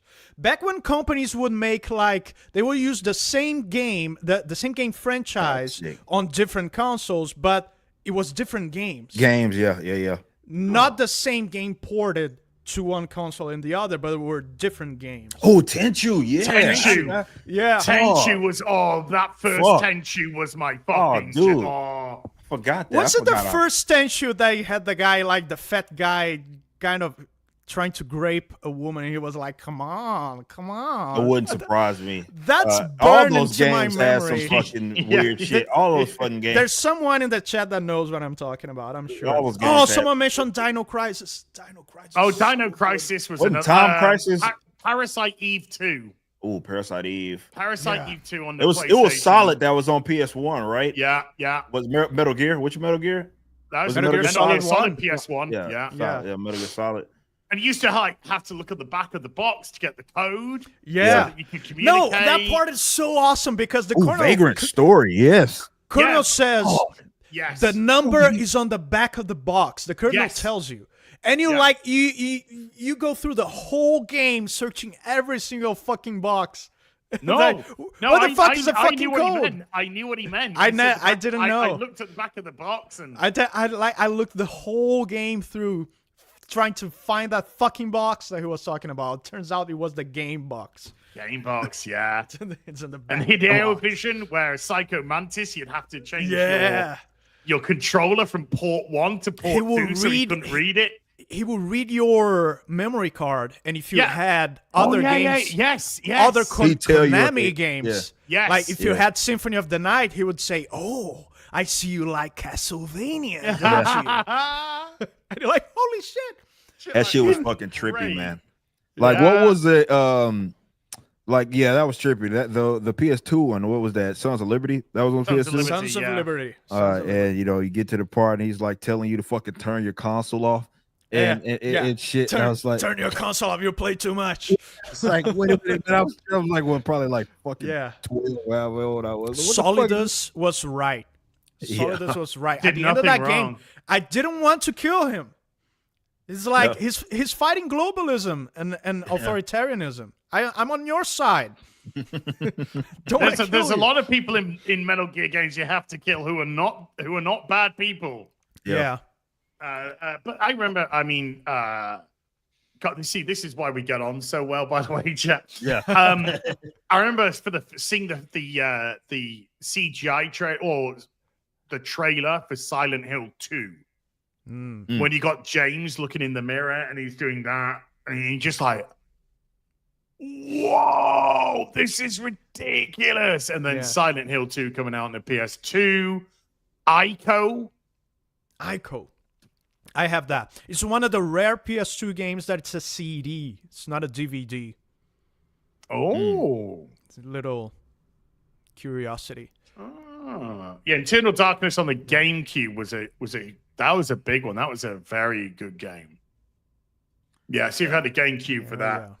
But holy My shit. brother had the game. Those were the days. But Vagrant Story, I'm actually looking. I am fuck. looking hard for a sealed Vagrant Story for the PS1 right now. Do you open sealed games, Ass? Old games, old. Sealed. Do you open? do I sealed? open old sealed games? No. Of course, because new No. games you have to buy them. I sealed. have two copies. I have the sealed one and then have the open one. Uh-huh. So I if used to open sealed games because I bought sealed games like more like buying the experience to open them. But it's like that was years ago. Nowadays, like just seeing the prices, I can't bring myself to open them. Well, I have a sealed Silent Hill 1 on the PS1. Nice. And that goes for £1,000 plus. Yeah, it's like I cannot, even though I know that I don't buy games to resell them, it's like just there's 90s air there. Yeah, it's 90s. Oh, era. yeah. Don't let that escape. You need that untouched, mate. That cannot go into this atmosphere and dissipate. yeah. That needs to be Unspoiled. those little particles need to stay as beautiful as that era. Exactly. And isn't Never that the to be cool thing about filthily touched. retro games, man? Different than all other media, because have you guys ever had the experience, for example, to go back to your school like nowadays, today, and it's like everything is different. Not the people you knew that worked there are not there anymore, and it's kind of depressing, right? Dan, It's I'm kinda 50. It's like All the people who were in there that- when I so- was there are dead. yeah, My track coach in is still at- Ass's case, he's it's like still at- the he's people still are at my high school. dead. And so with a retro game, It's like going back to your childhood school or neighborhood, and everyone's still there. Everything's sort of still the memories, same. Oh, the yeah, memories that they that's what hits you. from, like, or the music. I remember few So I years know ago. these people. I grew up here. I grew up in these streets. It's awesome, man. The mean streets of Beverly Hills. Mushroom Kingdom. Mushroom. Mean streets of Silent Hill. Yeah. Yeah. But yeah, I mean, just the music could proc a memory. Oh yeah, it'll kick you. And it'll be like something that's buried in your head, like you don't even know it's there. Like someone can mention it, it's like I don't quite remember, and you're here like the first tune, and you're like, oh shit, and I know the whole thing too. Like I was here at that time, and I was doing what? Yeah, exactly. And then you remember things outside the game, like your family and like experiences you had. It's kind of crazy. It'll unlock. It's like it unlocks a memory, like a code. It's like perhaps there's a game that you played with a particular friend, and then you remember that friend, and it's like it's cool. Then that friend, wherever he is, he's gonna play that game and think of you too. Yeah, it's awesome. But the friend that I shared an apartment with, that we had the PlayStation together. I think he ended up taking it. But we both got girlfriends, and so we both started doing our own thing. The last time I heard from him, his girlfriend had fucking stabbed him in the kitchen. Jesus. So I'm thinking he's either dead or very happily married. Or happily married. Happily married. Dead or happily married. There's no in between. No. Because after you've been stabbed by a girlfriend, anyone after that is fucking heaven. Wow. Yeah. Gotta watch Maybe the chicks, he's in man. heaven watching you play. Gotta watch those fucking women, man. Be easy out there. Never beat a woman in an argument. You get fucking knifed, mate. Yeah, don't do that. Don't do that. Leave that alone. Leave that alone. Someone brought the Streets of Rage, man. I remember those Genesis games that would have like fucking 6 games on the damn cartridge, right? Yeah. I used to rent those. I used to get those. Yeah, renting. God, yeah, of course. Yeah. Oh yeah. On a Friday. Friday was the day. Like a couple Super Nintendo games, couple of VHS tapes. Dude, that was your whole weekend was set. My grocery store fucking had rent games. You go down to the Albertsons down the street and you can rent fucking games from the grocery the fucking grocery store. Not joking. You can go to Albertsons. Like you buy bread. You buy bread, and then like at the front there was this like little like other little section, and the bitch had it had games. It was fucking yeah. I used to rent Phantasy Star. I remember renting Phantasy Star and Kid Chameleon for the Mega Drive. Man, that's awesome, man. Holy man. Those were the days. Every single weekend. Oh yeah, it was definitely with Blockbuster. That a Blockbuster like right around the corner from us, and like every single weekend for sure was renting something, man. Renting something. That was a thing that we used to do. It wasn't so easy. Mine was just a local. We didn't have a Blockbuster. It was just we neither. Local. Probably the store was no wider than like my arm width. Yeah, I remember as if it were yesterday, there was a mom and pop store, rental store near my house. It was called Magic Screen. Oh. Awesome. And it was such a magical place indeed, because so many cool things to choose from. Like VHS movies and Super Nintendo games. Like, I can choose only 3 or 4 of those. And it's like, it's like overwhelming. Oh yeah, I could get one game at a time. No, I would rent a couple if I could. On my store, if you rented on a Friday, 3 games, you get to rent a 4th one through the whole weekend. But if you rented on a Friday, you'd actually, because it'd be 2-day, you could return it on the Monday because Sunday they'd be closed. So you do it on the Friday, so you get that extra day to return the game. Are you angry gamers? The pair of you? Are you angry gamers? Sometimes. Are Depends you on the game. smashers? I threw a controller on the floor once. Once. When I was a kid. Multiplayer gaming. And yes. then my dad saw it. My dad saw it, grabbed the hammer, and stood in front of me, in front of the controller on the floor, and said, "Do you want me to help?" Oh. And I never did it again. Never ever did it again. I think I've destroyed this a small country's GDP in pads. And for the old school video games, that was a challenge because those things were tough. Those games are hard, man, and some of them you had only one life, depending on You have what to jam them against the wall or the floor. Yeah, It'd bro. be like jamming NES controllers, nothing destroys them. Like you have to those do NES some serious controllers effort to damage NES were controllers. fucking, even like the base fucking Genesis fucking, that shit was a block, man. One of the like controls, I mean, one of the buttons might get stuck or something like that, but that thing was a goddamn tank, man. Oh man, those were. I just started like raging into multiplayer gaming, like when like doing like fucking definitely playing like games like SOCOM and cussing out my teammates. Oh, SOCOM, man. Cussing out my teammates on Demolition and shit, man. Like those. That was when I really started like getting angry, and it's more so because other people are involved, right? And I'm like, these fuckers are incompetent. They cussing me out. I'm cussing them out for some shit.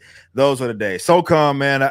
We'll talk about a time capsule. That I mean, you're talking mid 2000s, man. Those days of me playing from school, playing SOCOM, U.S. Navy SEALs.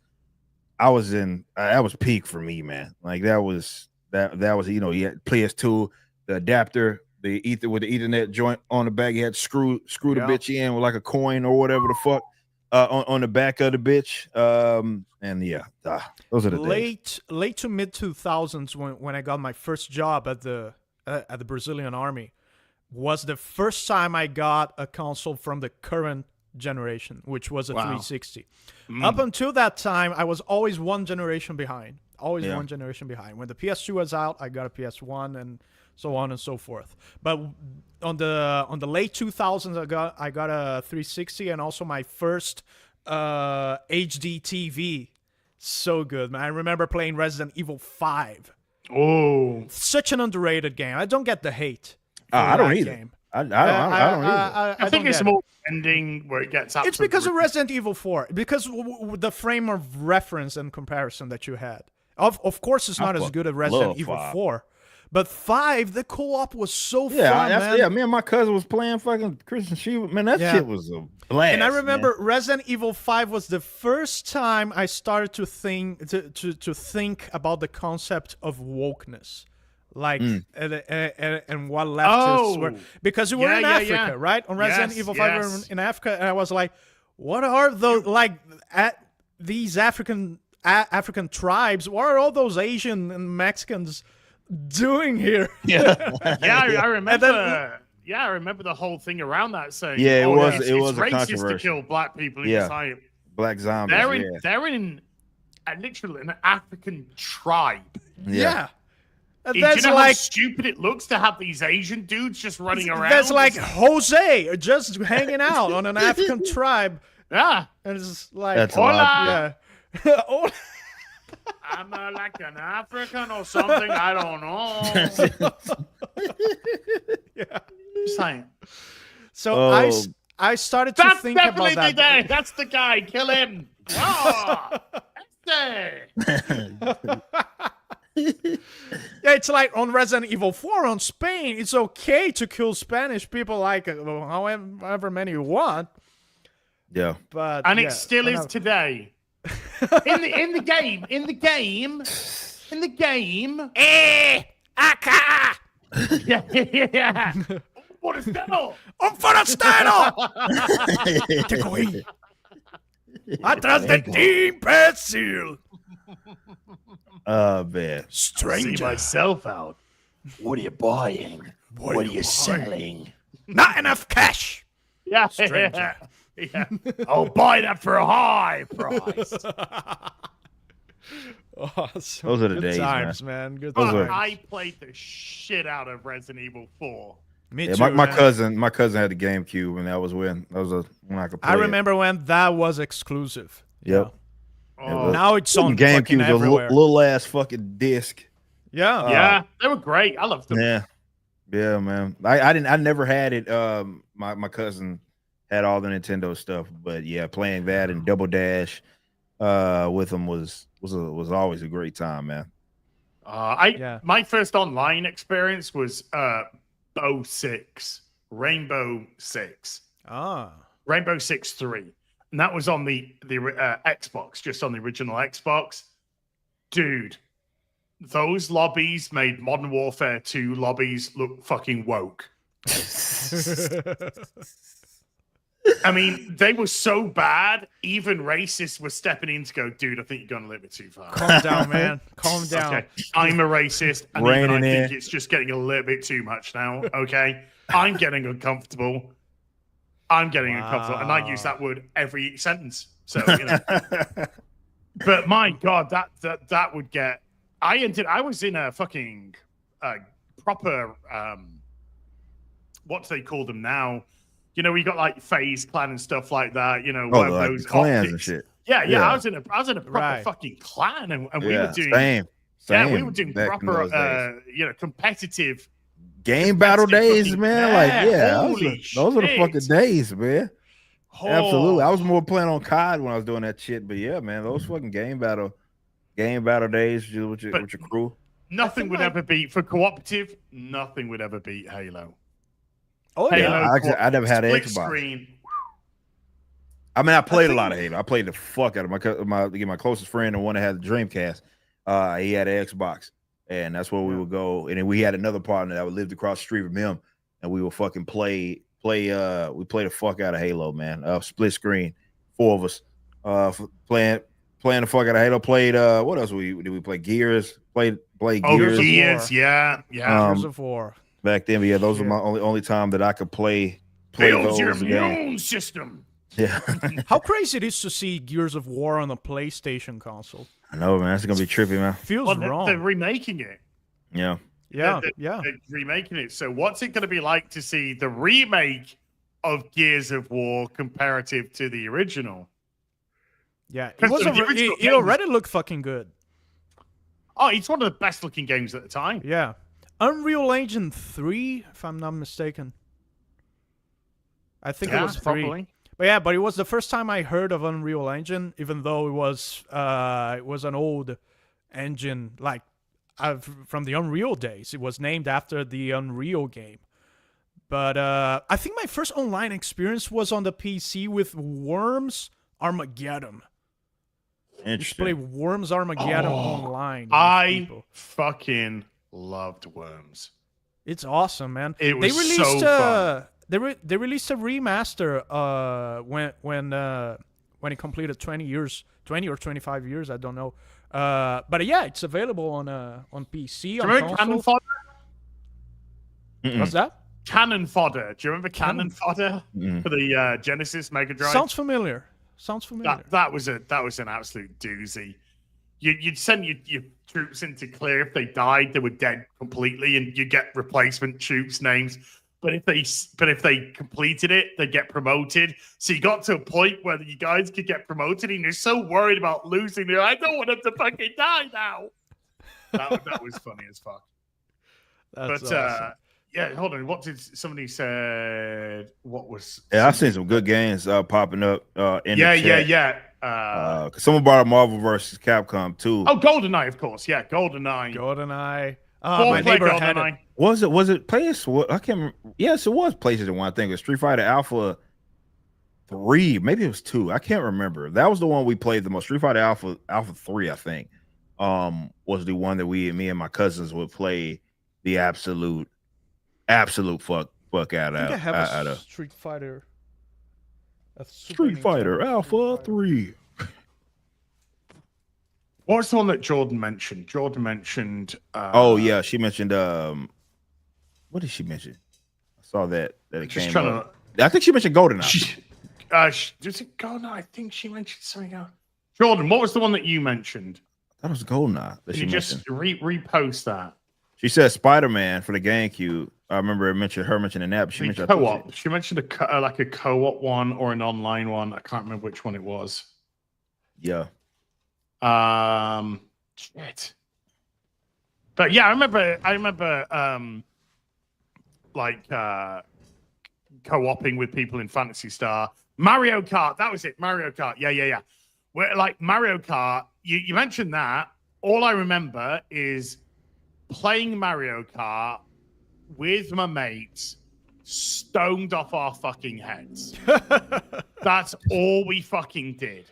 All we did. Yeah, she said Mario Kart and Golden. Yeah, we just stoned, and then it was like Mario Kart 64? Yeah. Do you want to play Mario Kart? So the fucking thing would go in Mario Kart 64, and we were like fucking what do you call it when you jump up and then you slide? You know, you do power slide. Yeah. Is it power slide? We were just pretty much like power sliding around the whole fucking tracks. We were That's where they introduced that. dialed in. Yeah. Someone asked me who my main was in Street Fighter Alpha 3. It was Fei Long. I played with Cody and Guy as well, but Fei Long. Street Fighter or Tekken? For me, Street probably Fighter. Street Fighter. For me, Street probably Fighter. Street. But I love fucking Tekken, martial I love law. it too, yeah, but gotta be It's Street definitely a Fighter. three-dimensional aspect. But for me, Street Fighter 2, which is in that, I got in that Sega Genesis box back there. Yeah. It was one of my first fighting games, man. And yeah, it's I was Tekken 3, Tekken 2, Tekken 3. I fucking love to. I mean, faithfully, Yeah. especially in arcade, man, whooping motherfuckers up. We got doing them damn backflips with Law. You know what I mean? And that's it's funny. We talk about the 90s. That's what I think that there was such a special, specific part of gaming that Dan, because you and I are the same exact age. Like we were basically the last generation To that experience actually- arcades. to that like that was being a thing. yeah. We were the very last generation of people that like were not just like there's arcades, you got retro spots you can go to, but that was like a thing that people did. Like that, like going to the arcade was like what you did. We were like the last generation of youngsters that experienced that, and nothing beat it, man. Like I used Bro, the latest arcades were so good. You had like stuff like House of the Dead. I used to skip classes in high school to play House of the Dead 3 on an arcade. Crisis. Time Time Crisis. What I mentioned earlier, yeah. So fucking good. Die Hard, fucking. I even did Resident Evil Survivor Yeah, with the light gun. we used to play. That's right. It was the PS1 on-rail shooter, right? Yeah. On-rail shooter. Yeah. Man, those are the fucking days, man. Like Those light guns don't work on HD TVs, on HDMI TVs. If you want to play those games, you gotta get CRTs. You gotta get that piece of shit right there.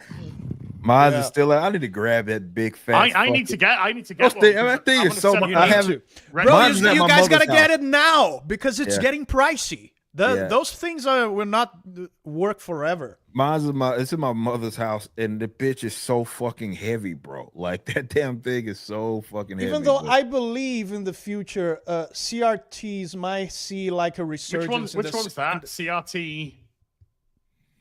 What? Which CRT do you have? Yeah. It's just a general brand called SIP. I don't want to. I made a point to not get like the Sony Trinitons or whatever because you gotta get the Gennaro.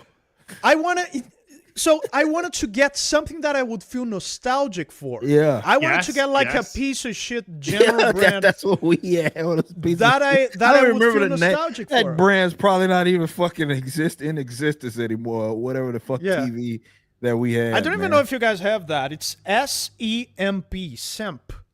No, I don't think. Simp. Not simp. Simp. Samp. Simp. Oh, but it's man. like I didn't get a Sony Trinitron,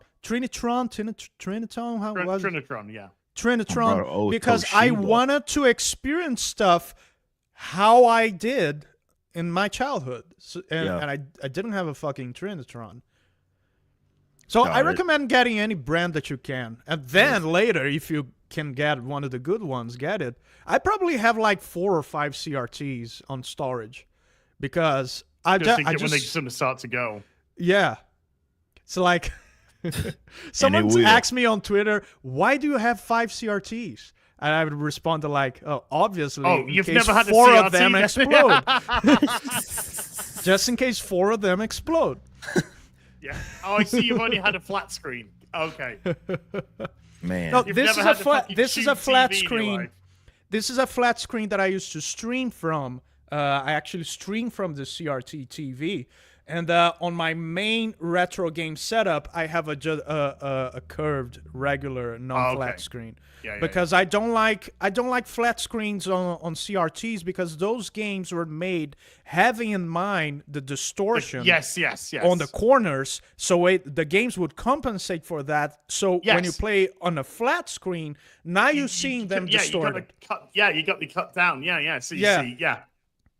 So I prefer the regular curved screens. Yeah. I need a CRT for here because I've got a bunch of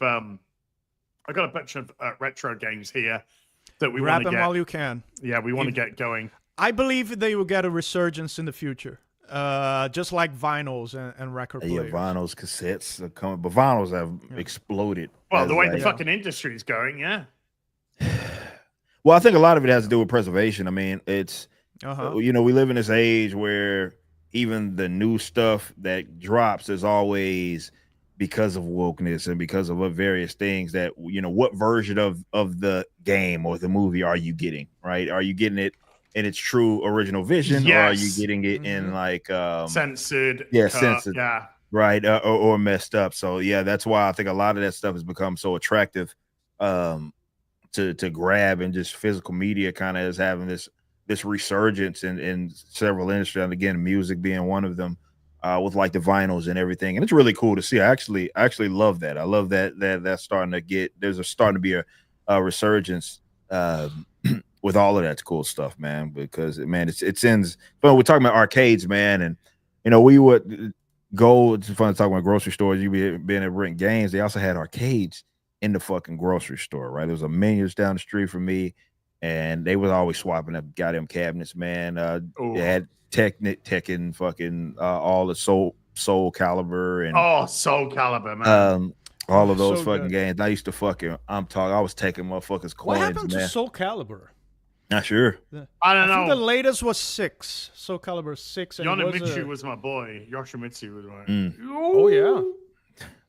Fucking Man, love that those shit. are the fucking days. And obviously Mortal Kombat was goddamn animal on that. But yeah, just experiencing, and for those of you that were too young that didn't get to, you may have been to an arcade, but you didn't experience like the arcade culture, you missed Dude, an incredible time, man. You coming really there did. with bags of coins. Yeah, man. The rolls of fucking. I used to fucking picking my grandmama, rest in peace. That was Give me a stack of cool. coins. I'm not gonna look because I'm not getting off the bitch. I just need one Well, stack it of wasn't just the coins. games. You'd have the machines. You'd have your bandits. You'd have Yeah. the machines that you drop the coins down, like the Plinko type Yeah. machines, Yeah. stuff like that. Check this out. This image, they're both in 240p. It's so that's why I say yes, it's about preservation as well, but there's actually art involved in playing on a CRT. Look at it. Look how this is just a flat screen HD image, and this is on a CRT, both on 240p. Look at the eyes. Look how the CRT like spreads them, yeah. the colors more evenly, and it's like it literally looks like his eyes are red, and here is just a dot. So it's very interesting. It's like the scan lines and the missing the missing pixels of the CRT. They make your brain fill up the blanks, right? It's very cool. It's just squint your eyes just slightly. Yeah.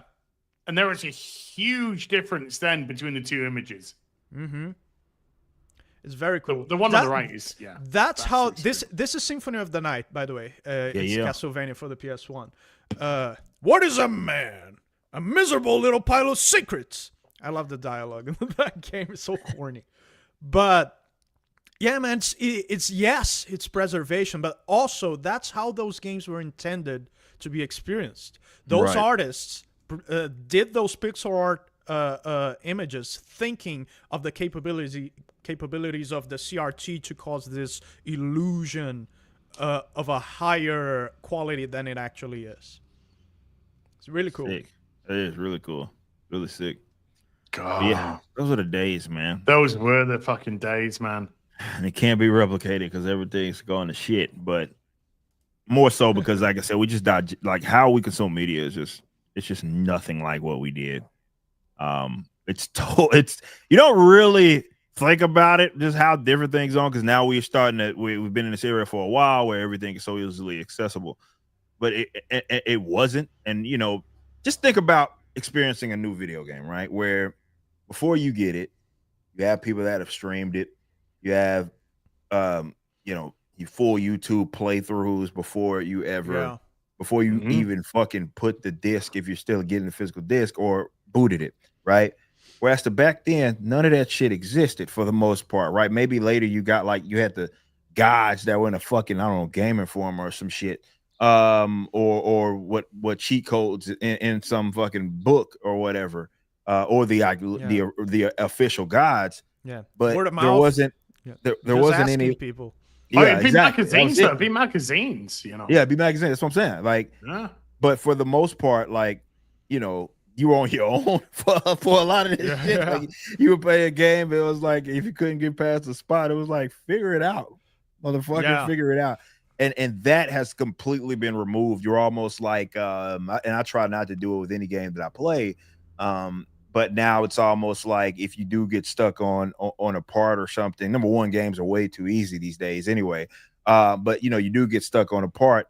There's a full fucking YouTube version of it, and even like with RPGs, right? It's like I hate the phone lines. Remember the phone lines? Oh yeah. You call somebody. £1,000 a minute. I made my dad call one once. Yeah.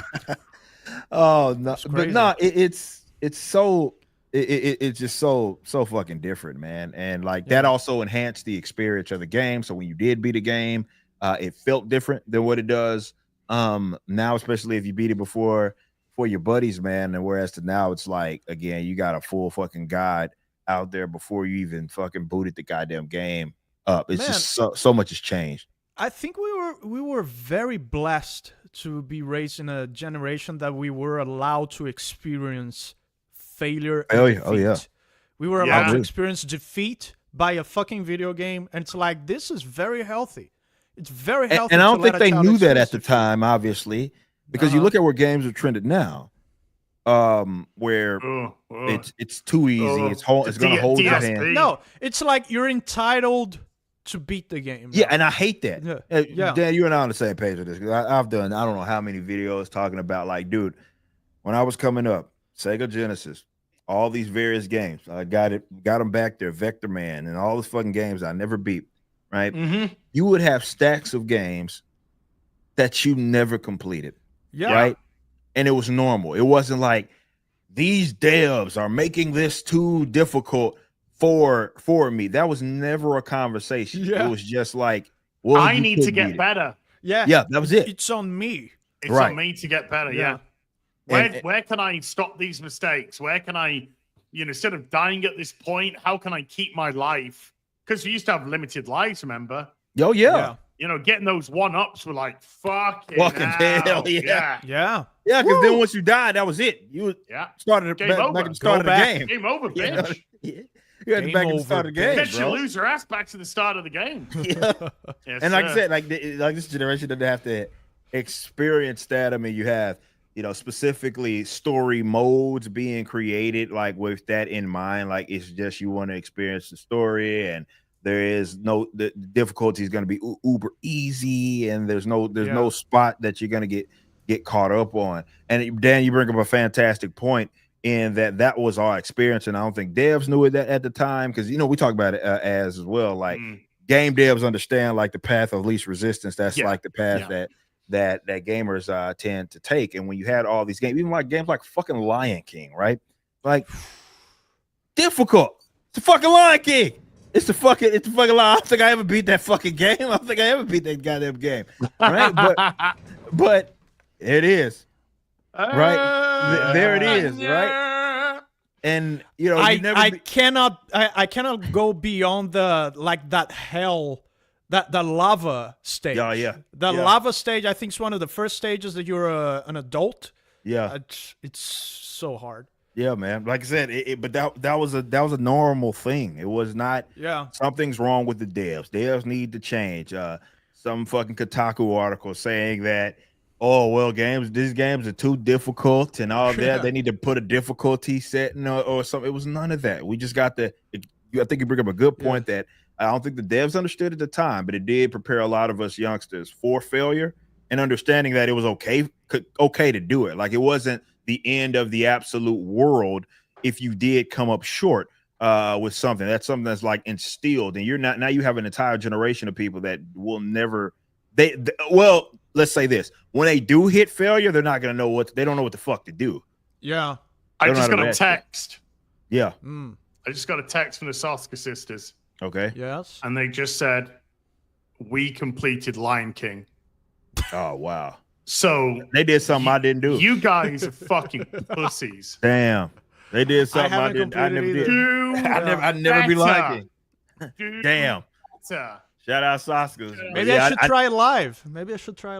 Yeah. I never beat that game. Try to stream it. Yeah. Like I said, that was one of the games that I wanted to replay. Vector Man 2. I never beat Vector Man 2. It was one of the games that I just have so many memories of playing. Kid Chameleon. Oh man. What was that game, bro? What was that game? I think it was on PlayStation. Rayman. Was it? It was Rayman. Rayman was PlayStation. Yeah, it was PlayStation. Fucking Rayman. What the hell happened to that guy? Rayman. So many cool mascots and shit back then. So we talk about Naughty Dog and they were great. Yeah. Let's go, Rayman. Go. Let's go. Sealed, baby. Let's go. Fucking Rayman. Let's go. Yeah, man. The chat's making fun of me. They say I have everything. I'm trying. I'm trying to have everything. Yeah. I'm trying to. That is the goal. That is the dream. Yeah, I gotta start getting in. Once we're gonna do some remodeling around here, and I am gonna get some actual cabinets, so I have room to put shit. Right, instead of building this big ass shelf, I'm gonna get some built-ins, and I'm just gonna have fucking physical media of all types. Just leave some space. It is the way some forward. Space for the plaque. Yeah, I gotta leave some space for the billboard plaque that you guys are gonna help us get by buying Glorious Death right now on all 3 stores, which are in the comment sections and all that. Mine is gonna go there. Yeah, that's where his is gonna go. I'll probably above the way. Sorry, Rothbard, or no, it's Mises. Mises is gonna have to go. And I'm putting the plaque probably right there. sorry, Mises. Love him to death. I'll find somewhere else to put it. But yeah, it'll go. Well, you shifted some Norfolk shifted on the stream. Let's go. I was keeping a little look-see-poo, and now 2,769. Let's go. Norfolk has sold 108,100 exactly. 79 days to go. Look at it. Look at that. There you go. Glorious Death Vinyl. Beautiful. Beautiful. But who's this? Who this sexy chick? Huh? She plays Ice Maiden. She plays a very crucial. You see her if you go to the artwork, you see her in one of the Sim. I'm not going to name all these characters because I want to surprise you, but you do see her. And man, she does play a pretty vital role in the story. So yeah. Okay. And obviously, you have those milestones everybody has been talking about.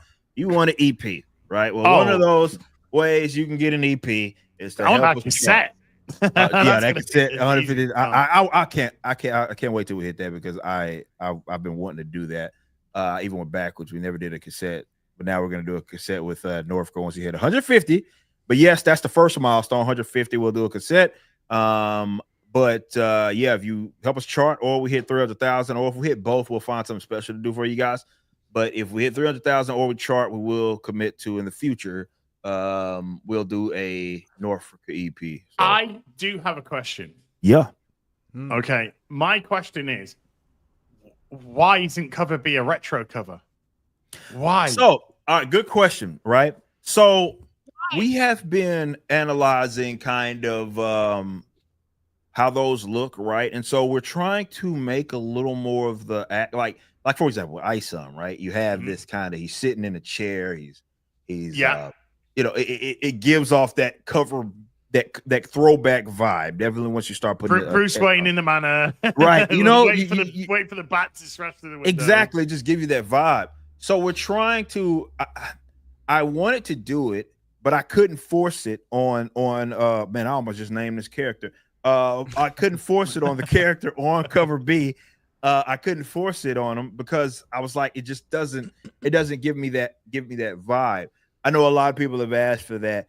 I will not make that mistake again. It's just looking at the style covers that we have, and usually we get more than enough covers. Shout out to Gabriel Iacano. He did that cover. Usually we do get more covers than what we actually will end up publishing because we do 4. We might get 6 of them. We'll see which ones that we put on there. And I just we couldn't really decide on one that would make for a good like action like throwback cover. So we just went with the plain Jane for them this time. But for like issue 2, we'll for sure. They're not good covers, Just like. No, it's a valid thing to bring up. You kind of got into a mode of these. Everybody loves those. Covers. Yeah, everybody loves those. We're trying to. But that's the thing. We want to make them even better and more appropriate. And like I said, I just couldn't force that. Really any of those covers, but especially that Gabriel Iacano cover with that character. I was like, we'll just leave it. We'll just leave it kind of plain Jane. But it will return. It will return. Our next collection is probably gonna have a throwback cover, and 2 Glorious Death 2 will for sure have one there. But yeah, go grab that. Appreciate y'all. And then our Saints and Sinners, which is I feel like it just hit fucking 9,000. Just hit 9,000. Now on 9,275. Go, man. About to hit them 10,000 books. Not 30. 337,909.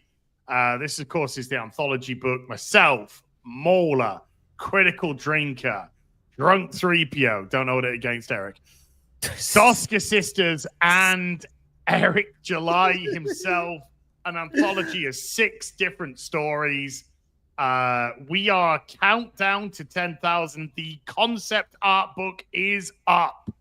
Yep. It is put that up yesterday. If you didn't know, yes. We put that up yesterday. So now it is up. You can go grab that. We didn't go crazy, kind of like with our other ones. We wanted to make this a little more affordable, though we are going to limit it. We made it a lot more affordable. So yeah, go see the original concept art. Going to learn something new about the Apex in there. Yes. So be sure to grab that. And we're teetering on the verge of cover reveal, and because Norfolk is already we'll find released, another one. We'll find another book to show some stuff off. We got the Soska sisters going up against each other. I can't wait for that. Sylvia Soska's The Black Eye Club, and then Jen Soska's The Cursed. Those covers will be revealed on the 350, which is just round the corner. And with this having 23 days left? 23 days left. Yeah. I have to bring up this next thing. Right? I have to bring this up. Right? I've got to share this with you. God damn it, I've lost the fucking. Come on, guy. Come on, buddy. Bring it up. Here, hold on. Let me.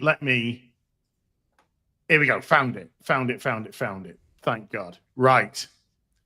So there's 23 days left. Doing well. Think it's going to hit the 10,000. So, I mean, these Edwin. Shout out Edwin, man. He's been compiling some numbers, man. Yeah, compiled some numbers with the sales that Bloodruth, because Bloodruth started previous year. Mm-hmm. So with the sales that Bloodruth did in 2025, that portion there, and then with the sales that start with Norfolka, 90,000 books sold this year. Yeah. Despite so far. despite what go. some may want you to believe, no, the Rippaverse is not going bankrupt. This has been our most successful year of like ever. By a fucking long And it's measure. not, yes, it's not even And it's close. not even close. It's not even close. This has been our most successful. Because this is been actually just the campaigns. This isn't even Yes, the it's merch. not This inclu- isn't the post-campaign sales. Post campaign sales continue to go up as our catalog grows, and we have a lot of people coming back to get older stuff, especially because they know that we're going to like deliver. So some are just waiting for that first wave and then picking it up later. So yeah, this is only including collections. This isn't including your post collection sales, old books. So apparently Bloodroot is #1 seller.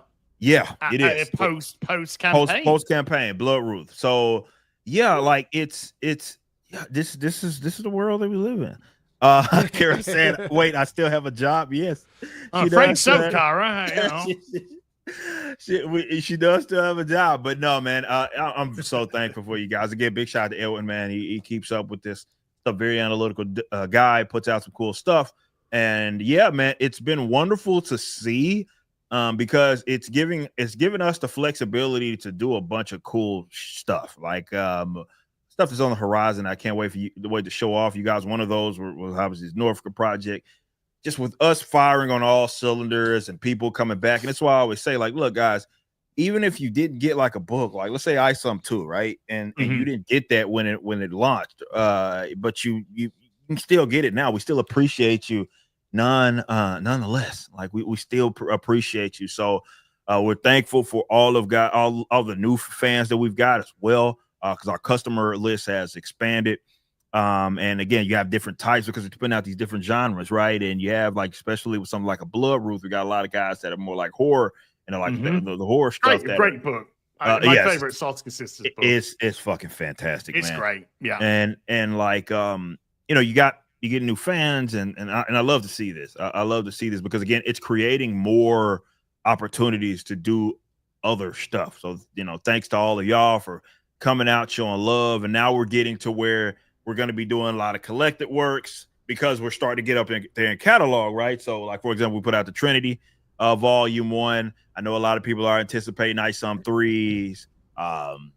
Collection. The collected works for ISOM 1, 2, and 3. I can't wait to give you guys that. Yaira, obviously, as well as hit its 3rd issue. So that's just it. I mean, Saints and Sinners. Can we chase Yaira 2 down? Can we chase I think that? you can. I think it can, man. Because if we do, Eric, I'm fucking breathing. We're breathing down your neck. I know, yeah, right. No, you're not wrong. You're right there. Like, and you got these 20 days a lot. So yeah, dude, he'll be breathing down our neck, and we know those last weeks are going to be crazy. So, yeah, it has a chance to outsell ISOM 3. Whenever a campaign ends, it gets ramped up. Yep. Obviously, we'll do a close. We'll do a big yourself. Yeah, we compete amongst each other. Yeah, but that's good though, because it's good, healthy competition. Yeah, it's not like fuck Chuck Dixon, right? Right. It's just like this is great because it. No, even me and Ripper inside the song. Yes, we were competing inside. I was like, this motherfucker, man. I can't let him just outdo me like this on this song. So I was redoing my verse to compliment. It's good to have some fun, healthy internal competition. Yeah, it is. Because it just makes people try and elevate themselves. Yep. I'm sure. Absolutely. Make a better version of yourself. Yeah, they'll be eyeing some things. They're going, fuck off, mate. I'm gonna take you down, you little shithead. I love it, man. But no, shout out Edwin, and thanks to all of y'all. Over $3 million in sales already, and man, we're just gonna keep this thing rocking, and rolling. So yeah, go get North. This is like we said at the start of the stream, and I'll reiterate again. This is the beauty. It's about again, including people like Yellow Flash into their Drunk 3PO with his chronicles and whatnot. It's about elevating people that you do get on with, that you do have fun with, and to see people that you truly like succeed. It's awesome to see. It's just it's great stuff. Yeah. So yeah. fingers crossed where that one goes as well. And then I'm sure as soon as it ends, Norfolk is going to be like, yeah, that's gonna shoot up. yeah. That's gonna shoot up once everything ends. So it's cool to see, man. I'm really excited about that's this. going to depend on you guys. That's going to depend on the readers. You know, there is Eric said on stream, you know, we've made no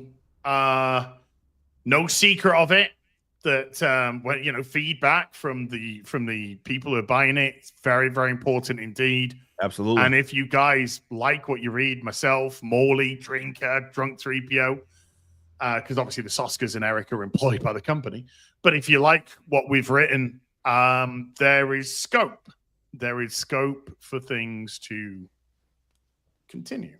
Absolutely it is. Let's get into some Super Eats, because we've just been having I fucking love talking video games. Yeah, we talk video games all the time. I love that. Of course, I come on the stream and we talk about retro video games for like 2 hours. Yeah, come back. I will take that. Absolutely. Any day, man. I'll take that. Just say the word. Let's do Yeah, it. hell yeah. It's so much fun talking retro video games. By the way, chat, just to let you know, I am working on my Ironheart episode 1 review right now. I have literally just paused making it to do this stream. As soon as this stream is over, I'm going to go back to it. It will be out later today at some time. Man, people are going to get a kick out of that. I'm imagining. Oh, it's...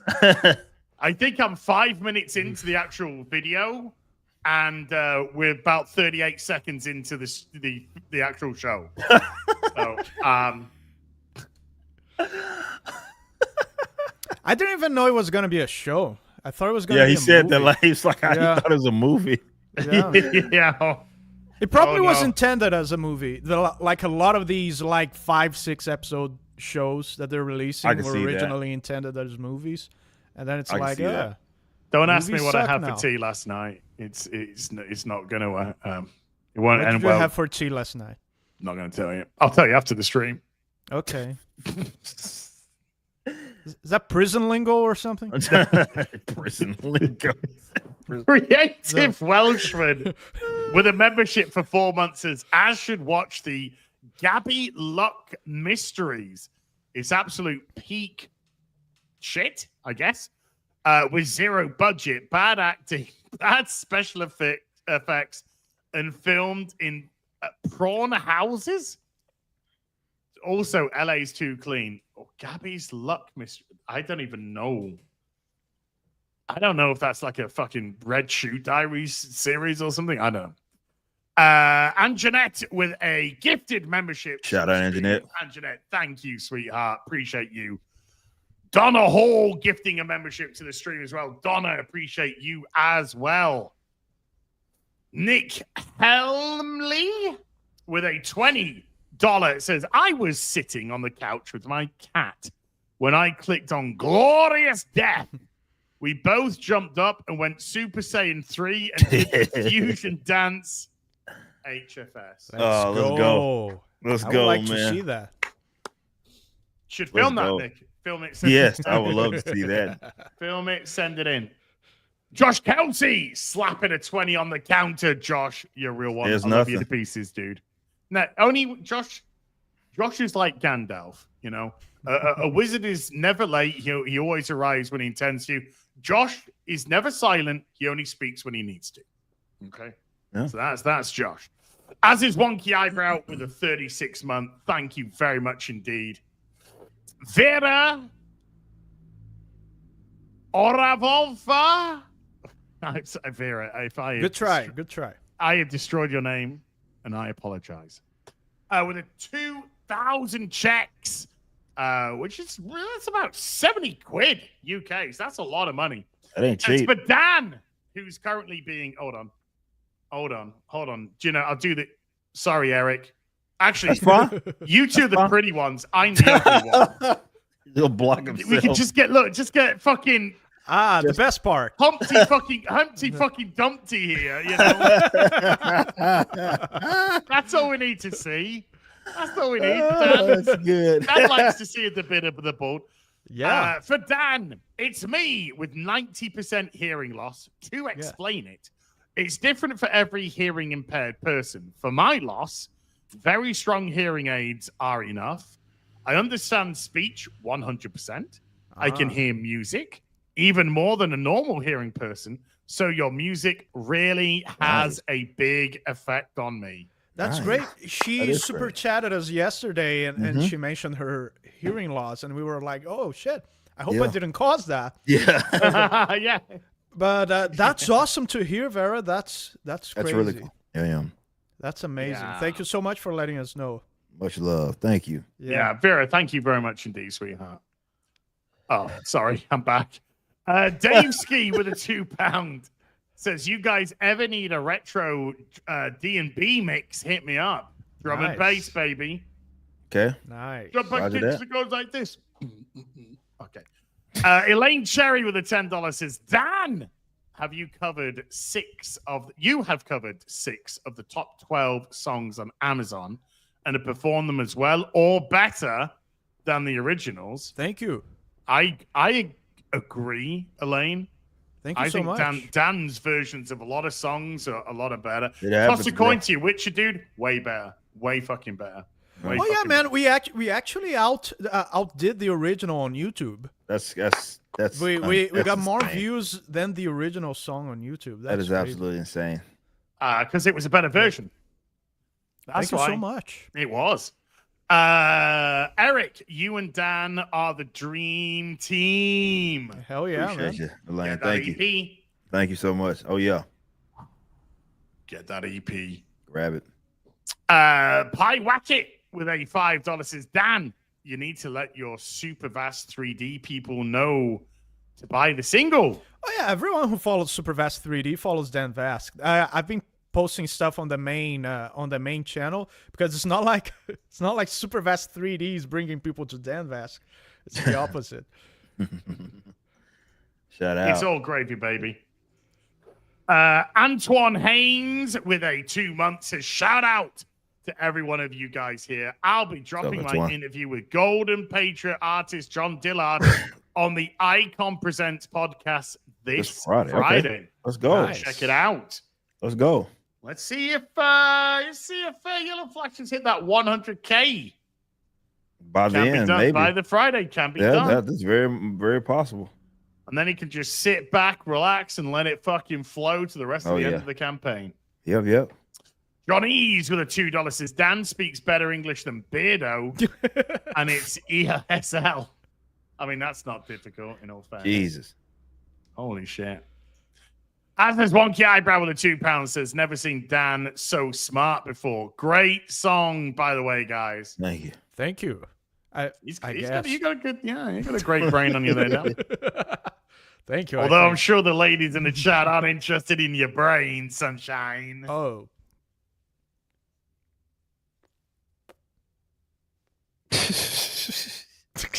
They'll take it. They'll still take that. The Raven and the Writing Desk has been a member for 22 months. Raven and the Writing Desk, thank you very much. Chris B with a $5 says, "My dad's old IBM, of course, IBM computers, in the 90s had both Doom and Leisure Suit Larry. Yeah. That's another foul game. Yeah. Gotta be careful with that. Yeah. It's another foul game. My friend and I figured out how to get past the age gate question to play Larry. Man. Yeah. Holy. Crispy again with a $5 says, "MySpace was peak social media. I learned about so many new bands and music acts through people's MySpace Yeah, page." it was also teach you Yeah, how to man. fucking do HTML and shit too, which is Dude, kinda crazy. yeah, fucking used to. Oh my god, yeah. It will teach you how to semi-code, bro. It was Teach you fucking to fucking amazing. Arrange your page and everything. Yeah. And Yeah. I remember That's true. the Always Sunny in Philadelphia episode about MySpace, where they're Man. setting up MySpace, and then they all set up MySpace accounts. Nice. Yeah, and so you could actually interact with them on MySpace. That's cool. Have a nobody the hate monger with a $2 says, "Great circle jerk episode, gentlemen." Yes, it's sir. honest. It's an honest circle. Yeah, I know. It's like we're so guys, we're so used to other people fucking each other up and stabbing them in the back. Right, What, what is this? Yeah, So, exactly. yeah, sorry guys. This is like, when you actually like people. Johnny's with a $2 says 10 Choose Stealth Assassins. I loved that fucking game. Fucking tension, man. I should bring that Loved series it. back. That could work. Dude, it would sell way better than fucking Anal Cream's Shadows. Anal Cream's Shadows. Yeah, from you be soft and never getting hard again. From you be flaccid. You be From flaccid. you be impotent. Oh man. Oh man. Chris B with a $2 says, "Remember Return Fire? Simple but don't. fun multiplayer." I don't know that one. I don't remember that. One. Shit 74, nice image. With a $2 says, "This is for Dan. Despite Gary's jokes, Dan is mwah." Thank you so much. I cannot wait to read Gary's book and read all the words that Melissa typed. I'm sure, I'm sure Melissa did a fantastic job with that book. Yeah. Shout out, Gary. I can't wait for all his prison wallet stories. Can't wait to read the chapters about Yeah. me. And so I hit it by shoving it up my ass. Wait, what? Lucas Garrett with a $10 says, "Retro gray games, much like old physical media, are time capsules. They will take you back, guaranteed." Fucking Not wrong. Yeah. absolutely. Oh man, jeez, memories, mate, memories. Bendarius with a $5 says, "My Norfolk reaction dropped today on Cyberskull Media. 38 minutes of deep dive greatness. That's the Everyone biggest loves one. the song. Yeah, fuck it, why not? We watch something that's half an hour and talk about it for 15 hours, for fuck's sake. We take 30-second spots and turn them into fucking 3-hour videos. It's what we do. Yeah, X Earn a living apparently hid somehow. my post. I tagged you. Oh, okay. I think I retweeted X it. hid your post. Oh. Pretty sure I retweeted It's it. too awesome. How about nobody? The hate monger with $2 says, "Spawn camping in SoCon TDM was Aw, straight dude. hilarious." Yeah, you can get off with some real cheap shit. Cheap, Yeah, that's not wrong. cheap. Fuck, man. Nick Helmley again with a $20 says, "Since you guys are making a cassette tape, a retro PS1 ISOM game would be pretty nice. I still have my PS1 and PS2. Shit, baby. He hooked me up with some devs. Maybe we can figure it out. Can you I'll be imagine down to- an old school Sprite Yeah. Rippaverse RPG? Ooh. Yeah. And it's a lot like it's a Super Nintendo cartridge, like it's a CD. You can make an actual game that runs on the PS1. Yeah. You could. Very doable. Yeah. I'm down. Give up with some devs. I'm not against any of that shit. That could be fucking something Yeah. special. That could be something like massive. Woo! Johnny's with a $2 says, "Super 3D Noah's Ark." Ring a bell, Dan? It's a Bible game for the Super Nintendo. It's pretty much like Doom, but you're Noah in Noah's Ark shooting animals, but like you're not killing the animals. You're shooting like food at them to make them go to sleep. Super 3D Noah's Ark. I'll make you Or go to Super fucking Noah's sleep. Ark 3D. Nobody knows for certain. Super Noah's Ark. Holy. Holy. Anjanette has been a member for 2 months. Anjanette, thank you, sweetie pie. Caius Nelson with a $10 says, "If you like Rayman, you should check out Rayman Redemption. It's a fan remake of the first game, and it's fantastic." Wow. Okay. Fiesta Cat with a $2 says, "Dan, holds up game. Me, it belongs in a museum." It belongs in a museum. Yeah, huh? God, I've got a beautiful museum worth of game. Oof, oof, oof. Hell Dan, yeah. I'll find the picture of my collections and send them to you. Please do. Professor X with a $50. In high school, we had an N64 in our varsity soccer locker room that was anchored to the ground along with the TV.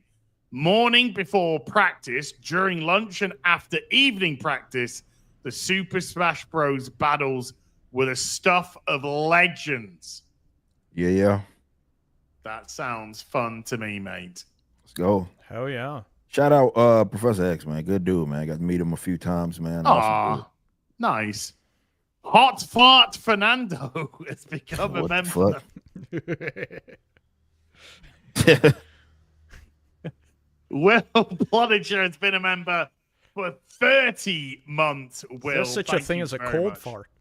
Well, I mean, if you eat too much if it surprises you, maybe. If you shove an ice cube up your ass. Anjanette with his 70s Argons. Dan and Eric, am I correct in saying you were channeling your Norfolk characters in your performance styles for the music video? Absolutely. Cannot wait for this baby to hit number 1. You both deserve no less. Well, thank you so much. A big shout out to Anjanette. She's been showing a lot of love for the single, Yeah. but I specifically in even recording the song, I think I have to talk about this. Like, my goal was to not record it in a way that was me like in backwards. Like, You right? don't sound like yourself at all. Like exactly what you do with backwards. You don't sound like backwards at all. The goal was to embody the character that obviously we're representing. So that was it for me. So this is why I sing in the way that I do. Like, even the cadence and the enunciation, everything is different from how I would do it because of that. So absolutely, like that was really part of the project. It's like, okay, we're not just singing it ourselves, it's our voice, but we're also having to consider a voice of another character. Absolutely. Same thing. Yeah. Definitely did some choices and some changes based on what would this character sing like. Right. Yeah. Shout out Anjanette. Larry Parker with a $2 says the internet used to be so fun. Once upon a time, Larry. Early 2000s, man. Mid 2000s. Early to mid, fun. Yeah. Peak internet. Mm-hmm. And then Fuckwit Man came along with Facebook. Yeah. Facebook's got a lot to answer for. Meta. A lot to answer for. Meta. Joanna Vidic with a $2 says, Eric, the singer in animated video based on Dan? Question mark. No, it's no, not necessarily. Not, and Takari obviously isn't, based on me either. But I will say that as I was creating the characters for Norfolka, it was naturally thinking about, okay, I'm a metal guy. People are going to anticipate that there's something else that comes of it. And as I was doing all that, obviously Dan came to mind as I was creating all this as a kind of for a collaborative effort. So whether I was doing it kind of, subconsciously, it was with that in mind, because I knew once I pitched the way that I pitched it, it was going to be, I was going to represent this character. It was going to represent that character. But we did want to, and you'll read about some of this stuff in Norfolk, Glorious Death, and where, especially with the character that he voices in Valadin, what he is all about. So not necessarily, but the general concept that is in universe metal band, as I'm creating it, I'm like knowing like somehow this is going to lead to a collaboration effort with Dan. That's awesome. Hell yeah. Yep. Shout out Joanna. How you say that? Vicic? I'm going with Vicic. Vicic? Okay. Or Vicic? Vicic. That sounds better. Vicic. What's wrong with that? Vicic. The singing Tiggs with a $2 says, as in Norfolk song? Question mark. He's got a gritty boring. Yeah. I mean, the song is clearly based on the Starfield rant. There's clear, that visceral Man. fucking anger. Eric's What a clearly story. taken influence from that. And I'll hear no different. We can run with that. I'm game. I'm good to run with that. Might bring a little heat. Oh my God, yeah. We got the guy. We got the guy here. Yeah. Hey, Az, do you mind if I share your epic rant? Might bring you a bit of heat. Go for it. Fun days. Ferry Ramirez with a $5 says, any plans for an original Fearless EPs in the future? Sherry, we already have that. In fact, we have a full album already, but definitely we have plans for more, for sure. Absolutely. Awesome. And that, guys and girls, kids of all ages, catches us up with everything. So before we go, Dan, Vasc, is there anything they like to plug before we depart?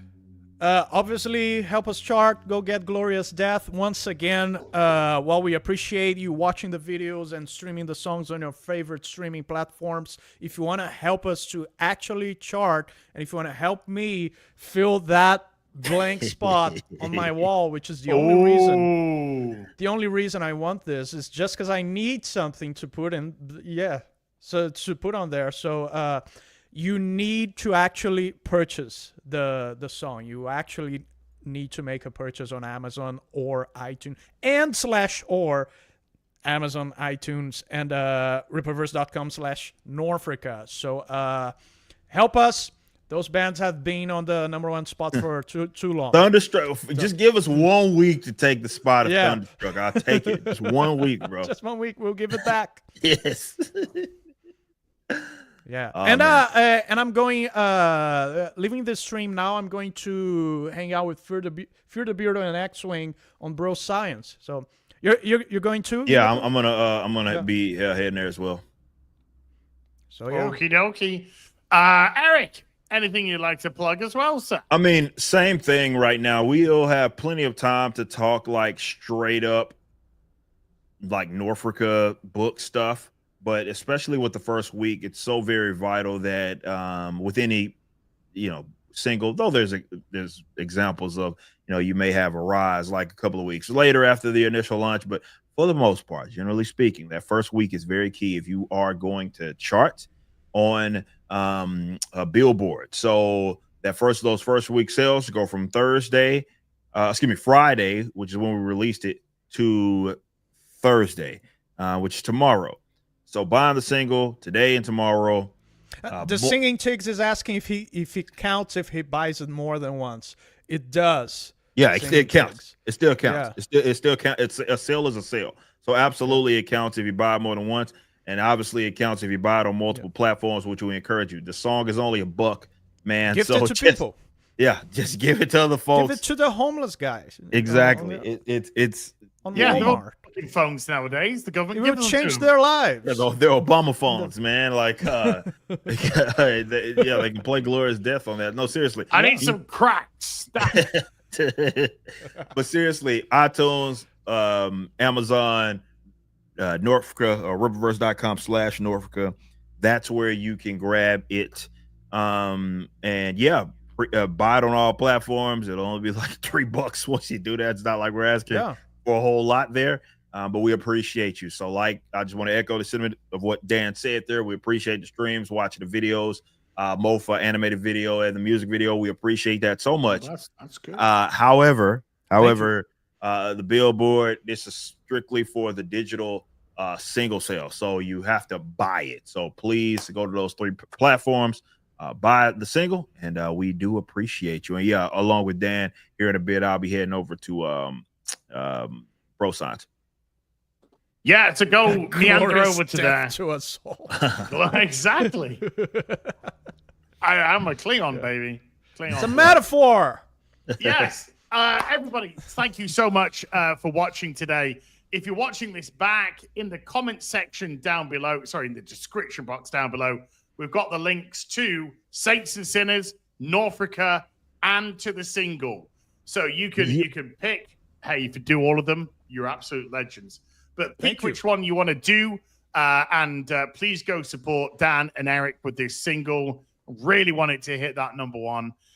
Don't worry, I'll be sticking my fucking lot in before Thursday, gentlemen. Don't you fret about that. Let's go. So massive thank you to everybody who's come to watch today, and a big thank you to everyone who during the stream has supported all of those campaigns as well. Honest to God, guys, you are the fucking best. Mods, thank you so much indeed for giving up your free time. I appreciate you greatly. Everybody on the stream that super chatted, membered, remembered, gifted memberships, thank you for supporting the channel. I am going to get something to eat and a little drink, and then I'm going to continue with my Ironheart episode 1 review. Oh, shit. And I ain't stopping till it's done. So I'll see you later on sometime tonight in the early hours of the morning or wherever it drops.